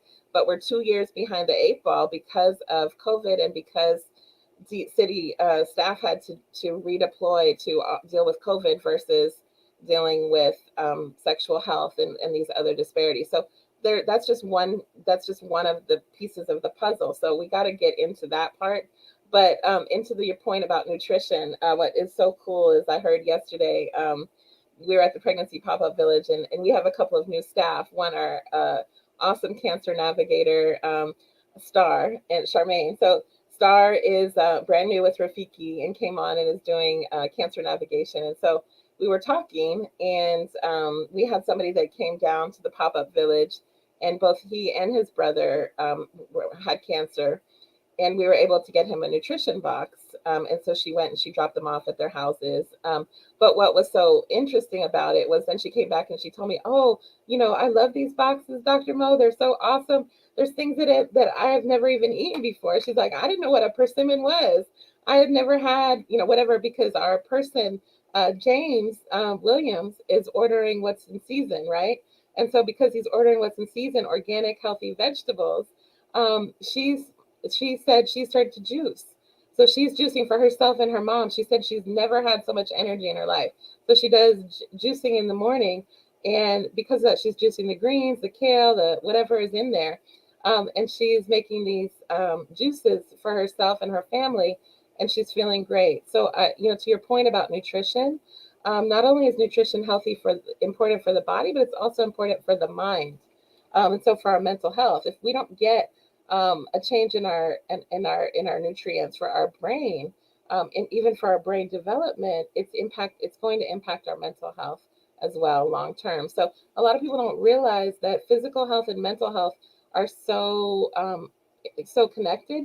And what happens in our what they call the gut brain biome is that it's the same material, and that what's happening in your digestion tract is going to directly impact what's happening in your brain.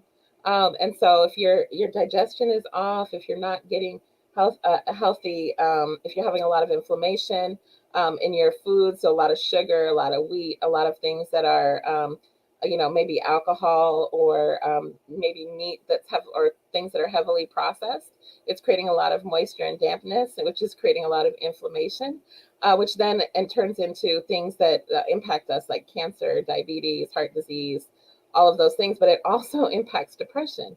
It impacts anxiety. So we've got to make sure that we're eating for our brain as well, and eating for our mind, for mental clarity, but also eating for our energy. So food is medicine.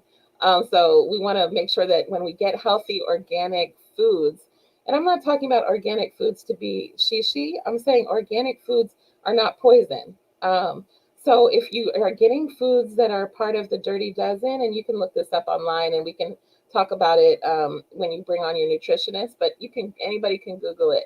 But foods that are part of the Dirty Dozen are basically foods that are able to be infiltrated with all the pesticides that they spray. And those are the things that basically when you're eating poison. And of course it's going to impact our bodies and our system. So that's why we want to eat organic, so that especially in the things that need to be very clean, because they have a barrier with the poisons that is low. There's other things that are called the clean 15 or clean 15 that are able to, they don't have to be organic, but you need to know what those things are, because it helps you know what's healthy to eat. And not from a bougie standpoint, but a standpoint of, you don't want to poison yourself. If you're talking about you won't take the vaccine, think about what you're putting in your body with Burger King, or French fries, or even potato salad, or things that you get from the store. When it's non-genetically modified foods, those things are, or when it's genetically modified food, the mayonnaise and the things that you put in are creating dampness and inflammation in your system. So you gotta, if we think about what we're eating, and how it's also impacting how we think, how we feel, and how we be, right? So I'm gonna be quiet there for a second, but just to remember, food is medicine. I think that was really good, but I mean, I really want to do it, and I'm reaching out. That's for all people listening. We're looking to get some nutritionists on here, but I think also, because we're always talking about education and awareness. Dr. Moen, I was going to ask you this, because wouldn't it be nice? I don't know if we could do it, but for like in our community, because sometimes we are living in food deserts. There's not enough healthy food places, right? But when we are giving out these nutritional boxes that have great stuff in there, is it a way we could put like a QR code or something to give our community like some recipes and be like, hey, you can make this, and you know what I mean? Because we got to. Oh, most definitely. I'm all about it. Let's do it. I'm gonna have Star do it with the next food box. I'm gonna have her show the food box, so that'll be probably Wednesday, and say what she's gonna make with it. And then we'll put maybe a QR code. We'll figure out how to do that with a recipe, and then people can get some healthy recipes, because right. Or even if we don't have a recipe, maybe we use the QR code or just information for a website that they could go to utilize those meals. Because I've looked in those boxes, carrots is, celery is good things, right? And it's like, But if you have a young folk or some folks in the community that really don't do a lot of cooking, because in our community we do a lot of eating out. But I think if we had that, like, hey, this is what you can make with this. This is a really good, healthy meal. And just trying to educate our meal, like what I wanted them to talk about too. And I was talking to some of the chefs the other day, to come on and teach the Black and brown community some of these quick 30-minute meals. Instead of going to, Burger King or something, hey, in 30 minutes, you can make a salmon pilaf or something like that. Absolutely. You sure can. Yeah, so we definitely have some resources for that if you're interested. I'm very happy to do it. I wanted to circle back to your question, John Henry, about sexual health. So I just want to admit that this is not an area that I'm as connected to the community on. So I can't say where are the places to go for free STI testing outside of a doctor's office. I can say that, so what I can speak to is getting tested for STIs is something your doctor can do. Talking to you about PrEP, so that's a medication to prevent HIV, is something a doctor can do, or to talk about if it makes sense for you to be on it. And so again, a plug to go to the doctors. But I appreciate this being brought up, and I will bring it up to my supervisors because just like we have free and very accessible COVID testing, how do we go back to having that for a lot of the other conditions? So checking someone's blood pressure, checking if they have an STI. And we are there's been a lot of people working on making it so it's easier to get PrEP, because it is, part of the white supremacist model to make it have high barriers for people to get STI testing and get these medicines. And as a doctor, I do have an investment in people coming to the doctor because I think there can be a lot of benefits, but we do need to make these things more accessible. And I don't have the answer to your question right now, and I'm sorry, but I will try to bring it up too. One resource I can point people to is City Clinic does low barrier access to STI testing without having to see a doctor necessarily.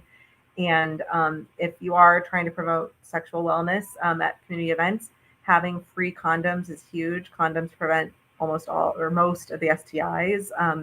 And condoms are insanely expensive. It's crazy. It's like $24 for a box of 12 condoms. It's unacceptable. And so having condoms at your events is a way to promote the health of people without having them have to come all the way into the doctor. And most doctors' offices will give free condoms to their patients who want them.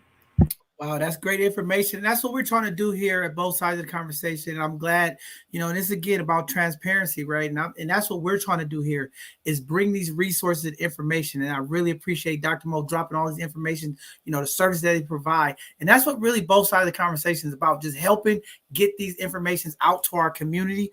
Because again, those resources, sometimes we just don't know about it. And when we don't know about it, and I tell people, this is sometimes the community complaints. They say, hey, we hear all of this money going to the community, but we don't know how to access or navigate those services. And then what do? They just complain and say, oh, these people aren't doing anything, right? And I want to be more intentional and proactive of wait, let's find the organizations and the people who have these resources, and get them on here or get the information so that I could get it on our production sheet. I only could go off what community supports us with the information. Sometimes people are frustrated. Hey, you didn't say my program, but you got to submit it to us so that we can get it out there, get it to them. Everybody that comes on our show, on our Hidden Gem segment to promote their business or their organization, I always tell them, send us the flyers, go to so that we can help get it out to the community. I mean, there's so many events I go to that community say, man, I've seen this on one of y'all social media. That's how I found out about it. So it does work. And I'm not saying that it's the only answer through both sides of the conversation, but we need to utilize all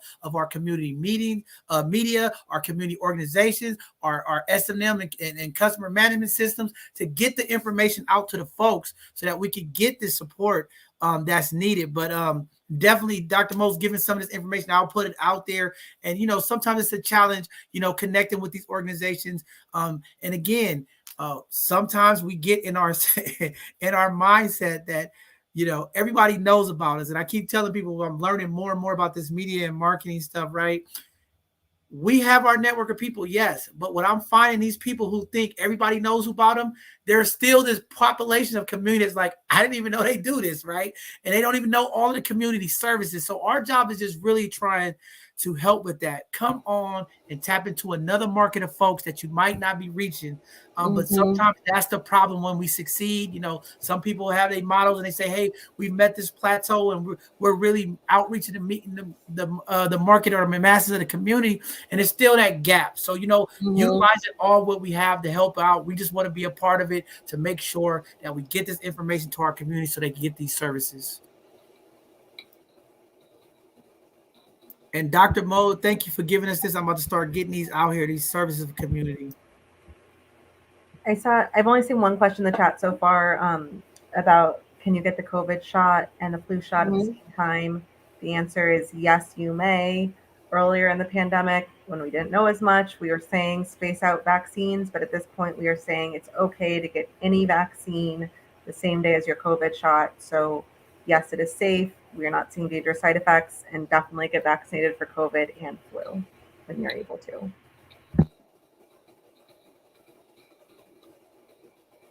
And one of the quick questions that I know you earlier, you talked about the Americon. Is the transmission of it the same as COVID? Are they still believing that it's transmitted through air? And is it all the same, or is there any changes of how the transmission of the new variant is, or is it all kind of consistent? I think it is, as far as I've been able to understand from readings, it is still consistent. So it's transmissible the same way through close contact with other people, through droplets, and also just being in close proximity, so through the air as well. But that it just might be more contagious. So, you know, Delta was more contagious than the variants before, and Omicron is more contagious. So that it's, it doesn't mean you have to do anything differently. It's just that it's, you know, it's not every time you stand next to a COVID or person with COVID, you're definitely going to get COVID. It's, you know, it's luck. It's the chemistry of the air at that second in time. It's how many minutes you stood next to someone, but that basically, it's Omicron is more successful at jumping onto the person with those brief moments of contact, and especially unmasked contact. So if you're in a room without a mask on with a bunch of people, but most contagious amongst people who are not vaccinated. Wow, great information. Then over at the general, and just in general, you know, you talked about, you know, access to people getting service because of COVID. You know, even in Kaiser, there's still challenges because COVID is so high, getting in there to get those preventive maintenance appointments a lot of time, right? Just navigating into hospitals, they still kind of like, hold on, if it's not an emergency. Do you have an understanding or a timeline, or are they talking about it? Like, how do we start getting back into that normal appointment time? Because I know some people are still being impacted with like, oh, they put these surgeries off, or they putting certain stuff off because our, you know, ICUs and stuff have been impacted.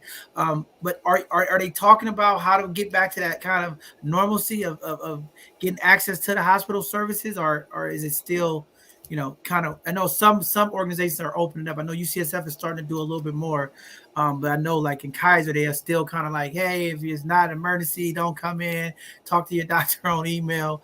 But are you seeing any changes, any movement in that area? Yeah, in my clinic, we are seeing people mostly in person, actually. I only have in a half day about like one telephone visit. We're really trying to be patient-centered. So some people prefer telephone visits, but if someone prefers in person, we are encouraging people to come in, even for non-urgent things right now. And we still think that that is safe to do. And maybe if cases surge, we'll go back. But even at the hospital, people are allowed to visit their loved ones in the hospital. That was restricted. That's been loosened up. You have to have a mask. You have to social distance and all these things. But I think every health system has maybe a little bit different capacity. But I am seeing people for more routine things. There might be just a little bit of a wait because there's been such a backlog of not getting people in for their regular stuff. But the wait is like 2 or 3 weeks. It's not months and months. There might be a bit more of a wait for specialty care. So to like see the dermatologist if you're referred or stuff like that, because they're pretty backlogged. But for regular primary care, we are seeing people in person. We're encouraging people to get set up.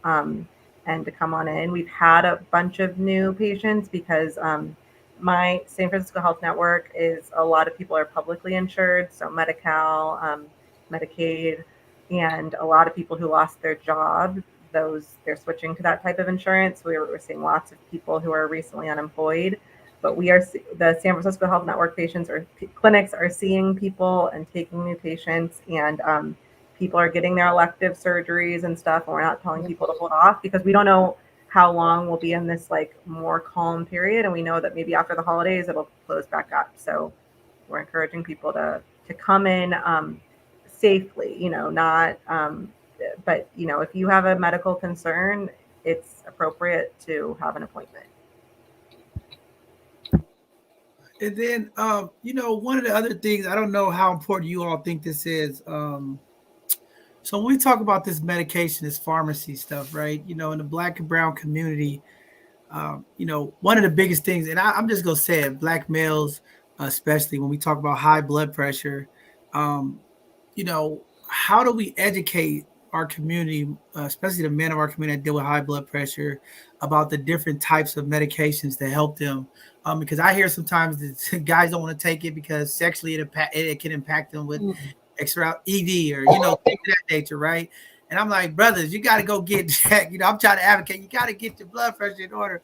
But sometimes those side effects, impact, men in the community. They don't want to go get the medication and things that's needed. Like, how do we really educate community about the different type of medications that could work for them? Because I think a lot of times, we don't give that education or awareness about choosing a medication. I think, I'm just gonna say it. Some hospitals, they want to prescribe prescriptions, and they like, we're gonna try you off with this. If this works, it works. If it don't, okay, hold on. But it's more about like, how do we really, as we talk about this maintenance care, really educate our community on like the medications, because I think a lot of the turnoff is we don't really get educated about the medications for whatever reason. I see a lot of people go pick up their medications and they say, hey, go talk to the consultant over there. They can tell you about the medication, but they take the medication and walk right out the door, right? So how do we get that type of level of, awareness or just the education on the type of medications and our folks that they're going to be taking? Because I hear it a lot. A lot of guys don't want to take high blood pressure medication because it affects them physically and romantically, so they don't want to take it. But I always try to educate them. But how do we get to that point? Or is there ways? Because some people pick their medication up and they're not going to the consultant to find out about the effects of the drug. But how do we get our healthcare providers to really do a job of that education piece? Thank you for bringing this up. In my personal practice, when I prescribe a medicine, don't necessarily tell every single person about every single side effect, because the truth is every person is different, and how they're going to react to a medicine is different. And once you start listing off all the things that could go wrong, people start to look for those things. And it's not that I'm trying to hide it. It's more just that I tell people, I'm going to give you this medicine. If you notice anything different about it or any side effects, let me know right away, and then we can try to troubleshoot. So a lot of times people might have a side effect from medication, but it's just for the first week. And if you keep taking that medicine every day for a week, and then it goes, and then your body gets used to it, you'll no longer have that effect. That's the main thing. But sometimes it's true, you have an effect, and it's interferes with your quality of life. And but if we switch to a different medicine that works very similarly, you won't have that effect. And so I would just encourage everyone to feel empowered and to ask your doctor, advocate for yourself. And a good doctor is going to reach out to you and ask you if you have any questions and not put you in that position. But it's that's what I would hope and want my colleagues to do. But in the case that they don't, say, hey, I have questions. What should I look out for? What are things that should make me not take the medicine? In terms of that specific defect of blood pressure medicines causing erectile dysfunction, the only one that I've heard that of is with beta blockers, which are more medicine for people with heart disease, and not necessarily with the high blood pressure medicine. So amlodipine, hydrochlorothiazide, chlorthalidone, lisinopril, benazepril. I haven't heard that, but that doesn't mean it's not true. It just might mean that my patients feel embarrassed talking about that. But I would hope that I would try, and this is, thank you for letting me know this. I will try to have that counseling. Like, if you have that effect, let me know, because we can switch to something else so that you don't have it. But that one medicine I mentioned that does have that effect is not usually the first medicine we use for high blood pressure. That's like the fourth medicine we might use if all the other ones haven't worked for some reason. What is true is that if somebody has poorly controlled diabetes or poorly controlled blood pressure, those are things that can affect the blood flow to the penis and can cause erectile dysfunction. So it might not actually be the medicine's fault. It might be the underlying condition. And I see that a lot. If you have really, really high blood sugar, it affects the arteries and the blood flow is not as good. And so what people might be thinking is from the medicine's fault is actually the condition's fault. And if they're taking the medicine, they are going to not have that effect as badly or have erectile dysfunction as badly. But I would just, doctors are trying to balance. We don't want to make our patients super anxious and say, oh, some people get headaches and some people get tingling in their toes and some people get stomach aches, because most people get none of those things. And then if we tell people to look out for that, it's like a self-fulfilling prophecy. And then they start having it. But just ask your doctor what to look out for, or if anything isn't feeling good, let your doctor know. But I do think that the quality of life of having your blood pressure be well controlled is much. It's like what Dr. Mo was saying with the vaccine. It's all a risk and balance benefit. And I think the risk of untreated diseases affecting your quality of life and affecting erectile dysfunction is much greater, that the medicines will help. And if they don't, we'll switch to another one, and that's no problem. I do it all the time. Wow, that's great information. That's really good information. I'm glad you said it. I wish more doctors, for whatever reason, I be in a barbershop, so I hear guys, and and I've had taken some, care folks, and I'm really trying to talk to them about being honest with their doctors. Yes. So many times black Communication. males, and I'm being honest, the black males, they lie to their doctors. I said, man, you smoking weed? I go to an appointment with you. Why you not telling the doctor the truth?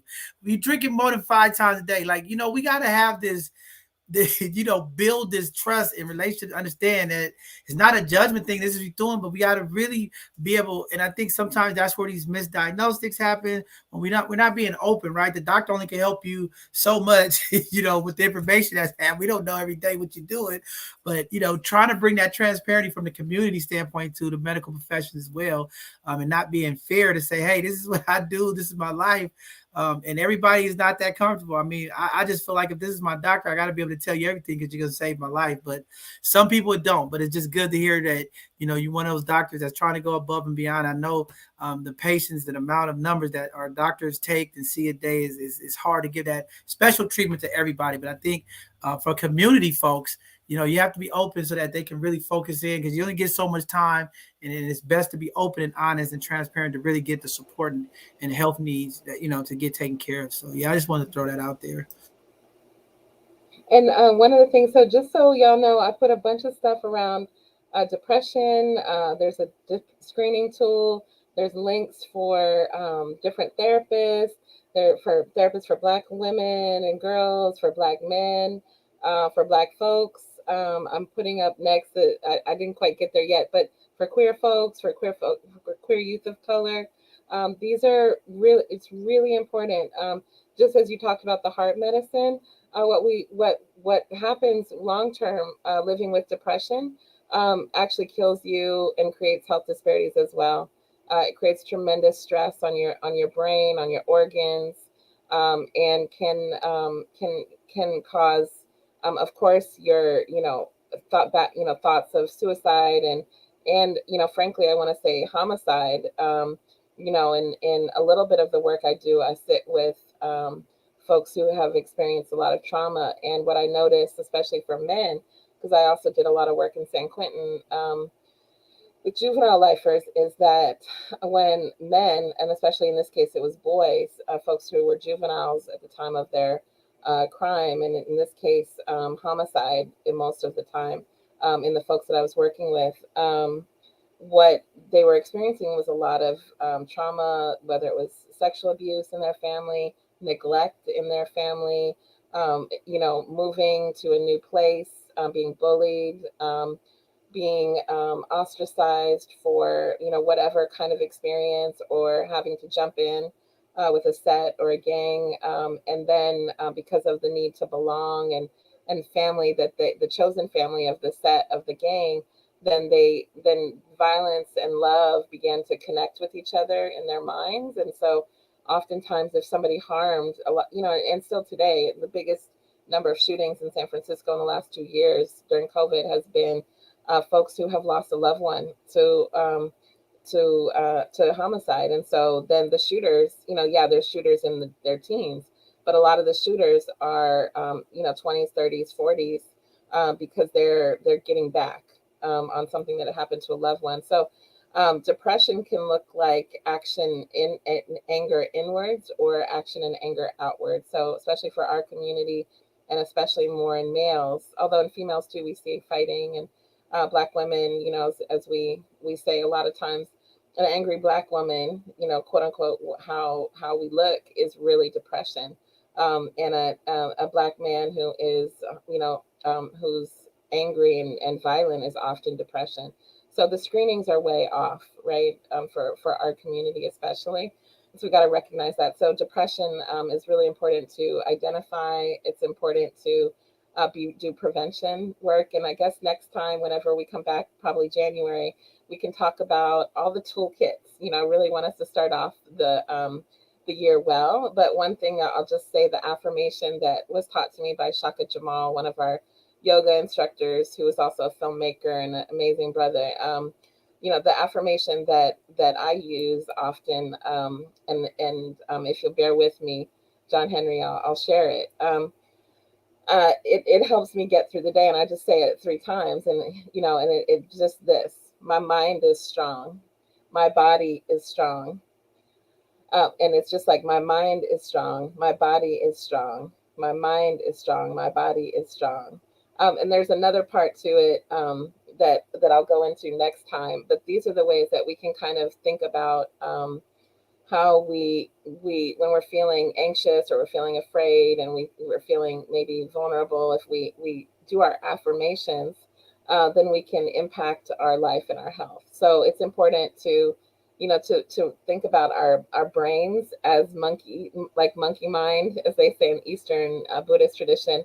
Like a monkey who's put his hand in the jar to get the food, but when you grab the food, you make a fist, and then and you won't let go. So you're holding the food, but if you just let go of the food, you can get your hand out of the jar. But oftentimes our brain, in anxiety and depression, we keep spinning the thought, and so we don't let go of the thought and change and shift the thought. So that's my tool of the day, which is meditation, mindfulness. Reach out, do your own screening. If you think that you're having some challenges, there's hotlines, suicide prevention hotlines. Our youth are struggling, Black youth and youth in general in the whole country. Over half of the youth have been, could be diagnosable with mental health challenges. And then specifically in Black and Brown youth who were previously not high in the suicide scales are now much higher in the suicidality scale. So we need to pay attention and look, because something like acting out or anger or disengagement, all of those can be signs of depression in our kids. So we got to pay attention to them, check in with them, find some way in. If you need help, reach out to any of the resources that I put up, or reach out to Rafiki and we can get you hooked up. But there's many resources. I've heard that now 3rd Street Youth has hired 6 clinicians. So and this week they hired a Black clinician. So they've got therapy available right now, therapists available right now at 3rd Street Youth. So reach out. This is a time to get some support. So I'll just leave it there for now. Wow, that's great information, Dr. Mo. We are getting close to ending today's program because we at the 4:00 hour, and I want to be respectful to you all time. But definitely, Dr. Franks and Dr. Mo, as we start being intentional and thinking about the conversations moving into the next year. I was talking to a lot of the youth that was at Collective Impact yesterday, and I was telling them, we want to hear from the youth too. A lot of people was texting me from the community saying, now that you all are talking about the vaccination for the young folks, we want to hear some from on the young people. So I'm reaching out to some of the young folks, and hopefully after the new year, as the conversation about mental health, bullying, sexual health, that we get some of our young folks from the community, some of our young teenagers, our age population, to come on as well and hear from them, right? Because a lot of times they feel like we're speaking for them, and we should ask some of them, how they feel about getting vaccinated, and then some of the mental health and some of the other health issues that they feel as young people. We need to hear from their perspective as well. I think that's something that I'm open to. If we get the right Tay youth that's available, I would love to have them come on and just kind of give their perspective and how it is for them navigating as a teenager or a young person, and to access service. So I'm looking forward to the New Year's and new conversations, and just really trying to impact the community on this health thing. I mean, all of next year is like big on. We're really pushing health and wealth, talking about these difficult conversations when we talk about our health and financially, right? Just how do we impact and empower our community economically? How do we build self-sufficiency, sustainability? And we're going to keep pushing financial literacy and wealth building concepts to the community. But the health is the biggest thing, and I'm just going to keep pushing it.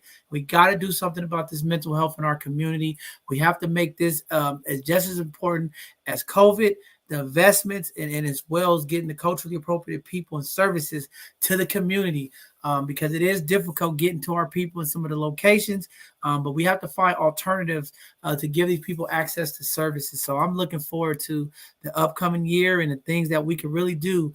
And like Dr. Frank said, we want to be a part of helping getting that information out for these organizations. And we're looking forward to a lot more collaborations and helping to do some of this outreach, because outreach is what we're missing. And that's why I say we all have to utilize our social media handles to get this information out to the community. As soon as we hear or we know something, we're trying to get it out so that people can access it. And that's sometimes the difference, just being able to get the information to get access. So with that being said, I'm going to go ahead and start passing it around to you all to give out some closing words, any encouragement or any services or anything that you all want to talk about as we get ready to close out today.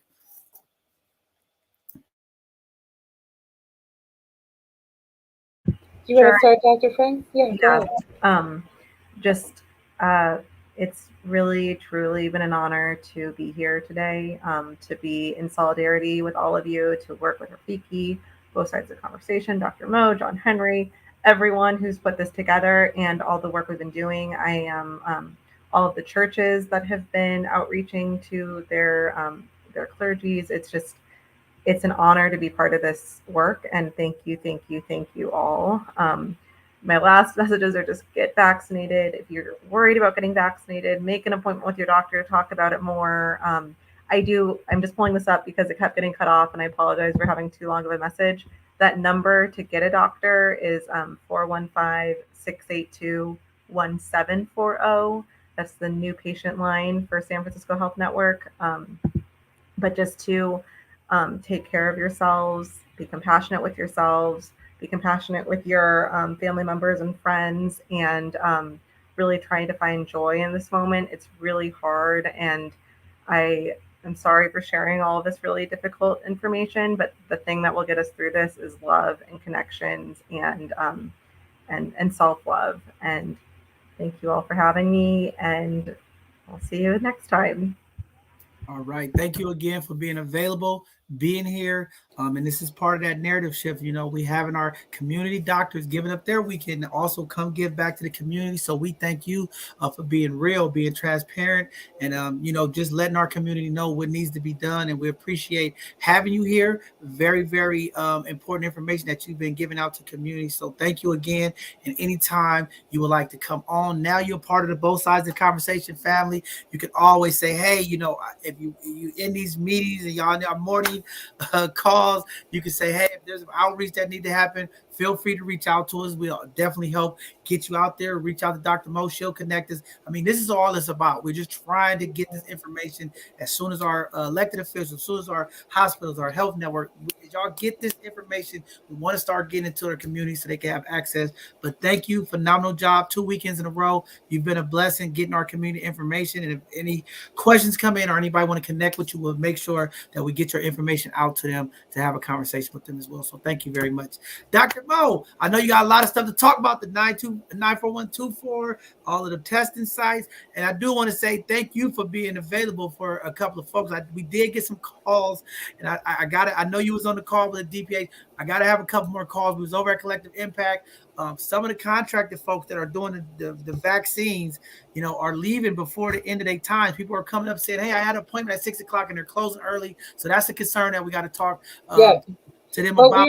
We're opening later. So I'll shoot you over or I will send over the flyer, trying to demilitarize my language. I will send you the flyer. We are extending our hours because of the closing early for the holidays, and we're opening up extra days for the vac.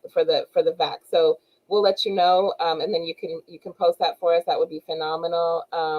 And I just want to say, the ceremony now has finished downstairs, which has been amazing. So for those of you who weren't with us at the beginning, Tonan Scene ceremony today for Mother Earth, and they are finishing and they're waving and sending love and kisses. They're finished the drumming and the prayers and the dancing that they do, the dance azteca. And, I really just want to say, we are in ceremony. And, many people think that we are, and I believe this, that we are human beings, we are spiritual beings having a human experience. And so, remember to connect to the earth. Go put your feet in the ground. Go hug a tree. And I mean this. Science actually shows that you do these things and all kinds of amazing healing happens. So for my depressed folks, go put your feet. My antidote for you, go put your feet in the earth 10 minutes a day. Get vitamin D from the sun, 15 minutes, don't put sunscreen. Sit out there, get that vitamin D, feel the earth, feel the breath, connect to the earth. This is our mother. This is our planet. These are our people. That is our beautiful kitty coming to say yes, honor the earth and honor the animals and the creatures and the four-leggeds and the two-leggeds. We're all related. So, be well, y'all. And just know that, it's all energy. It's all love. And when we remember to do our ancestral traditions, like I'm hoping we can get going some rituals that we do in the African traditions, not just the native traditions and the Latin traditions, but we do those in our own ways that we bring back the healing as well, because dancing and singing and music helps all of it. It helps our spirit, it helps our heart, it helps our connection, it helps our relationships, and it's a great cardio workout. So y'all, love you, and hopefully we'll see you soon. Yes, very powerful. Thank you, Dr. Mo. So what we're going to have to do now is create a Rafiki, both sides of the conversation, hug day. We're going to just stand in the community, and we're just going to put 9 hugs a day. 9 hugs a day. That's your medicine. Get your 9 hugs a day with your mask on if you don't know them.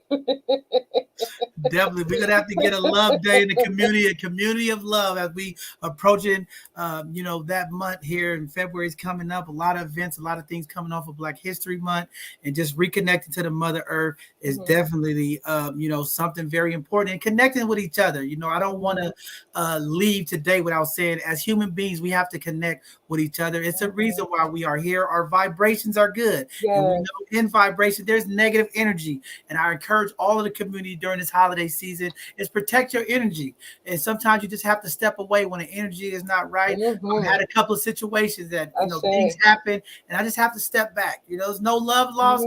I have to protect my peace and my mental sanity, and it's just things that we have to do. So just want to say thank you, Dr. Mo, for always keeping us enriched. And yes, as we come into this new year, as we approach Kwanzaa and we approach Black History Month, libations and the people, the loss of the loved ones that we've lost over the year, we all have been impacted. These practices and these cultural beliefs that we have, we want to continue to just spread that into our community, that love. And I always love how you always say it doesn't matter what higher spirit you choose. find some way to connect to it. Mhm. And I think that's so beautifully put. And we all have to do it, whatever your religious background is or whatever you believe in. Just tap into that spirit of energy and love and positivity. Be an impact this season. Do something productive to give back and love, because at this time we all need a little help. And I'm just going around spreading my love and just spreading my support to as many folks that I can. I can't help the world, but I can do my part to do a little. And everybody out there just do a little bit. It can make a definite big impact in our community. As you all know, Brittany is not here. So the call to action today is not going to be in place, but I will say this. This is my call to action in the community. You have it here. Rafiki Coalition of Wellness is here. I have put the information up there. There are a number of services that you could go there to utilize. Community, let's not be so prideful. Let's step into the door to get help. They have chiropractor. She's been putting a lot of information in there for services, complimentary, that they can help utilize these services, utilize this during this time. As we know, as we get closer to Kwanzaa and we get closer to Christmas and the end of the new year, you know, people do suffer from depression, anxiety, worried about what the next year is going to look like. I have people already calling me worried financially. John, how am I going to make it? The bridge tolls are going up to $7. The gas is going out of the roof. Inflation is going. So there's a lot of anxiety in our community. And I just want our community organizations, our sponsors and donors to understand the work that you all do is such a blessing to the community. If you could be able to provide groceries like our community partner, East Oakland Collective, Rafiki, that are getting food to our community, as we know the food security is so real, to be a blessing, to be able to take that financial burden off of family is very, very important. These toys and these things that we are giving out to the community and our sponsors and donors are helping us push to our folks. It's much needed and much appreciated because that burden is being lifted off some families who might be financially challenged in these times. And just to be able to get gifts and toys that they don't have to financially budget for is a blessing. So thank you all for continuing to do this work. You know, the end of the year is approaching. As we get closer to Christmas, our programming is going to back down. As we get ready for the transition into the new year, we have some phenomenal things that are coming up, some organizations and things that we're going to be working with to do things to help impact our community. It takes us all. We're just a small part of it, but we want to help out and make sure that we get it. We're going to open up these conversations. We're going to make sure that the Rafiki Coalition information for our community gets there. We need our community to start filling those spaces and utilizing these services, as we are all looking for ways to heal and be prepared in this new year. We know as we approach a new year, everybody's looking for a way to start new and fresh, and why not utilize the services of UCSF, Rafiki Coalition, Kaiser, some of the organizations that are trying to help our communities. Let's be open. Let's work together. Let's bridge this gap. And as Dr. Frank said it earlier, in solidarity. Let's do it in love and solidarity, and let's move our communities forward. Let's break the chains off of us of fear and unknown, and let's step into our presence, and let's step into our future and make our communities better for us all. So with that being said, thank you all for tuning in. This Tuesday, we'll have another segment of Hidden Gems. If you know somebody that you want to highlight and say, hey, this is a phenomenal group, a phenomenal organization, or a phenomenal business, please reach out to us. Let's get them on there. We want to make sure that all of our community businesses and our Black and Brown community are highlighted so that we can go out and patronize those businesses and make sure we support them. As we all know, our Black and Brown business have been impacted during this COVID with financial growth. Some of the larger organizations have been able to maintain, but those smaller organizations are struggling. And it's just nice for community to get behind them and spend your local dollars with our Black and Brown community. And then this Thursday, we'll have another educational Thursday. We're going to have Dr. Noah from Roots come on talking about COVID. She's going to give us some more of the Alameda County health briefings and some of the information that's happening in Alameda County. So we're excited to have her on this Thursday.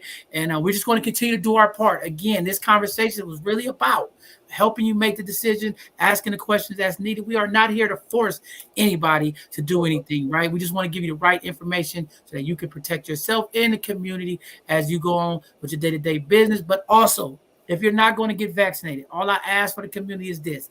If you're not going to get vaccinated, please wear your mask, social distance, and if you do test positive, do the respectful thing for the community. And stay home. That's all we ask you. You don't have to get vaccinated, but if you test positive, please stay out of the community so that our community continue to move and thrive without being impacted or being, in contact with those type of results. So Thank you all for tuning in. Thank you, Dr. Mo. Thank you, Dr. Franks. Have a Thank you, wonderful Dr. weekend. Franks. Thank Stay you, warm Tom. out there. It is raining. Community, there's a nice storm coming in. We're going to have rain in the Bay Area all this week. So be safe out there. Stay warm. And as we out there driving in the community, I've been on a couple of community calls with the police chief and different things. Please, community, slow down while our young folks are in the community. We've had so many elders and people in the community complaining about people flying up and down our streets. We know it's Christmas. We know we're getting up to these holidays. Kids are out now. They're in the community. They're going to be riding their bikes, playing with their new toys, their hoverboards. Community folks, please slow down in our residential neighbors, especially around our schools as they're closing out this week, a lot of the schools. So many teachers have called and said, John, could you please tell the people in the community to slow down? These people are flying through our schools. Our elders can't cross the street. I know everybody's rushing. I know so much is going on, but please just take an extra little time, get up a little bit earlier, leave a little bit earlier so that you're not rushing and not halfway stopping at stop sign as our elders and our young folks are crossing, are in the streets. Be safe because we want to make sure that everybody has a safe holiday weekend. And if you're drinking, please utilize the services. Don't drive. We got Uber, Lyft. And if you're a community family, folks, if you're not drinking, please make sure the folks that are drinking take their keys, be the responsible person, get them home safe. We don't want our DUIs going up, and we don't want to lose any more folks over this holiday season because people are being irresponsible. So, thank you all for tuning in today. This was a great conversation. I am moved today.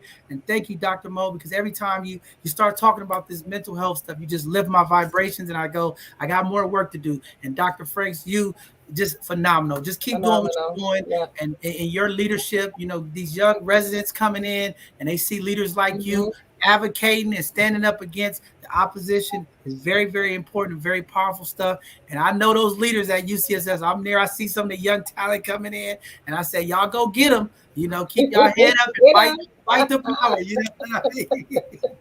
So thank you all for tuning in. We'll see you all this Tuesday for our next live show. And again, we got toy drives happening and as information comes, we'll continue to push it out to the community. And if anybody out there needs some support, if you have a family member, don't be prideful. Call us. We have toys. We have some resources. So please reach out to us at both sides of the conversation at gmail.com, and we'll put your information in and we'll go bless the family. If they don't want to know and they need some help, call us and we'll make sure those kids get toys, or we got diapers. We got some services that we can help out with during this holiday season. So please reach out to us and we'll be a blessing to those families. Yeah, one more thing, John Henry, to say, it supports your Black CBOs. So it doesn't have to be mine, but support them. You got that $5, $10, $30, whatever you got, or you got $1 million.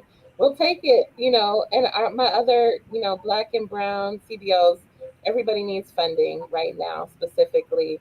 So, for especially if you got any other folks who are on the call listening, you're not from our communities, you got wealth, consider volunteering, consider donating, please. The community needs it. I was with a friend last night, and, so $3,000 can go for something like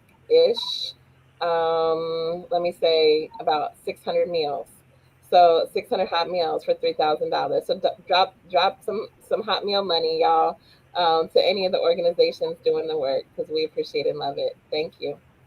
No, that's great information. I'm glad you said that. And this is the time to do it. As people are closing out the year for their taxes and their businesses, don't feel like you can't be a support. So I'm glad you said that, Dr. Mo. There is plenty of opportunity. There are plenty of organizations who are doing the work and getting the services to our community, and they can utilize that this holiday season. We want to do our best to make sure that all of our young folks and our elders in the community feel special, feel loved, and they have something that they can say, hey, I got something I didn't have with these toy drives. So I'm just happy that we all doing it, and anything we can do to help out, let us know. And we're going to continue to support each other. But it starts with us. We're the leaders. We're going to make the difference, and we're going to keep pushing into 2022, and we're going to get through this. So thank you all again. We love y'all. We'll see y'all. Brittany be back next week, and we'll do it all over again. We'll be talking about doulas and midwives, and we'll be talking about how we're going to do some hugs. We'll get some hugs. Yeah. And don't forget to come to the virtual Kwanzaa. So we'll give you the information on that. We got Kwanzaa all over the city. So we're going to be on one night with Bayview Y, but we got all over the city. Everybody's participating. So beautiful Kwanzaa celebration for all. So we'll Yes. we'll send you out the flyer. Yeah, Dr. and Mo, send me the flyer watch so I it. can make sure the community gets it. Yeah, I want to make Yeah. sure they get it. So we All want right. that Habargani to be Umoja, unity. All right. All right. There you go. Well, thank you, everybody. We'll see you next on Bye. Tuesday for our next little show. Have a good evening, everybody. Be safe and stay warm out there and drive safe.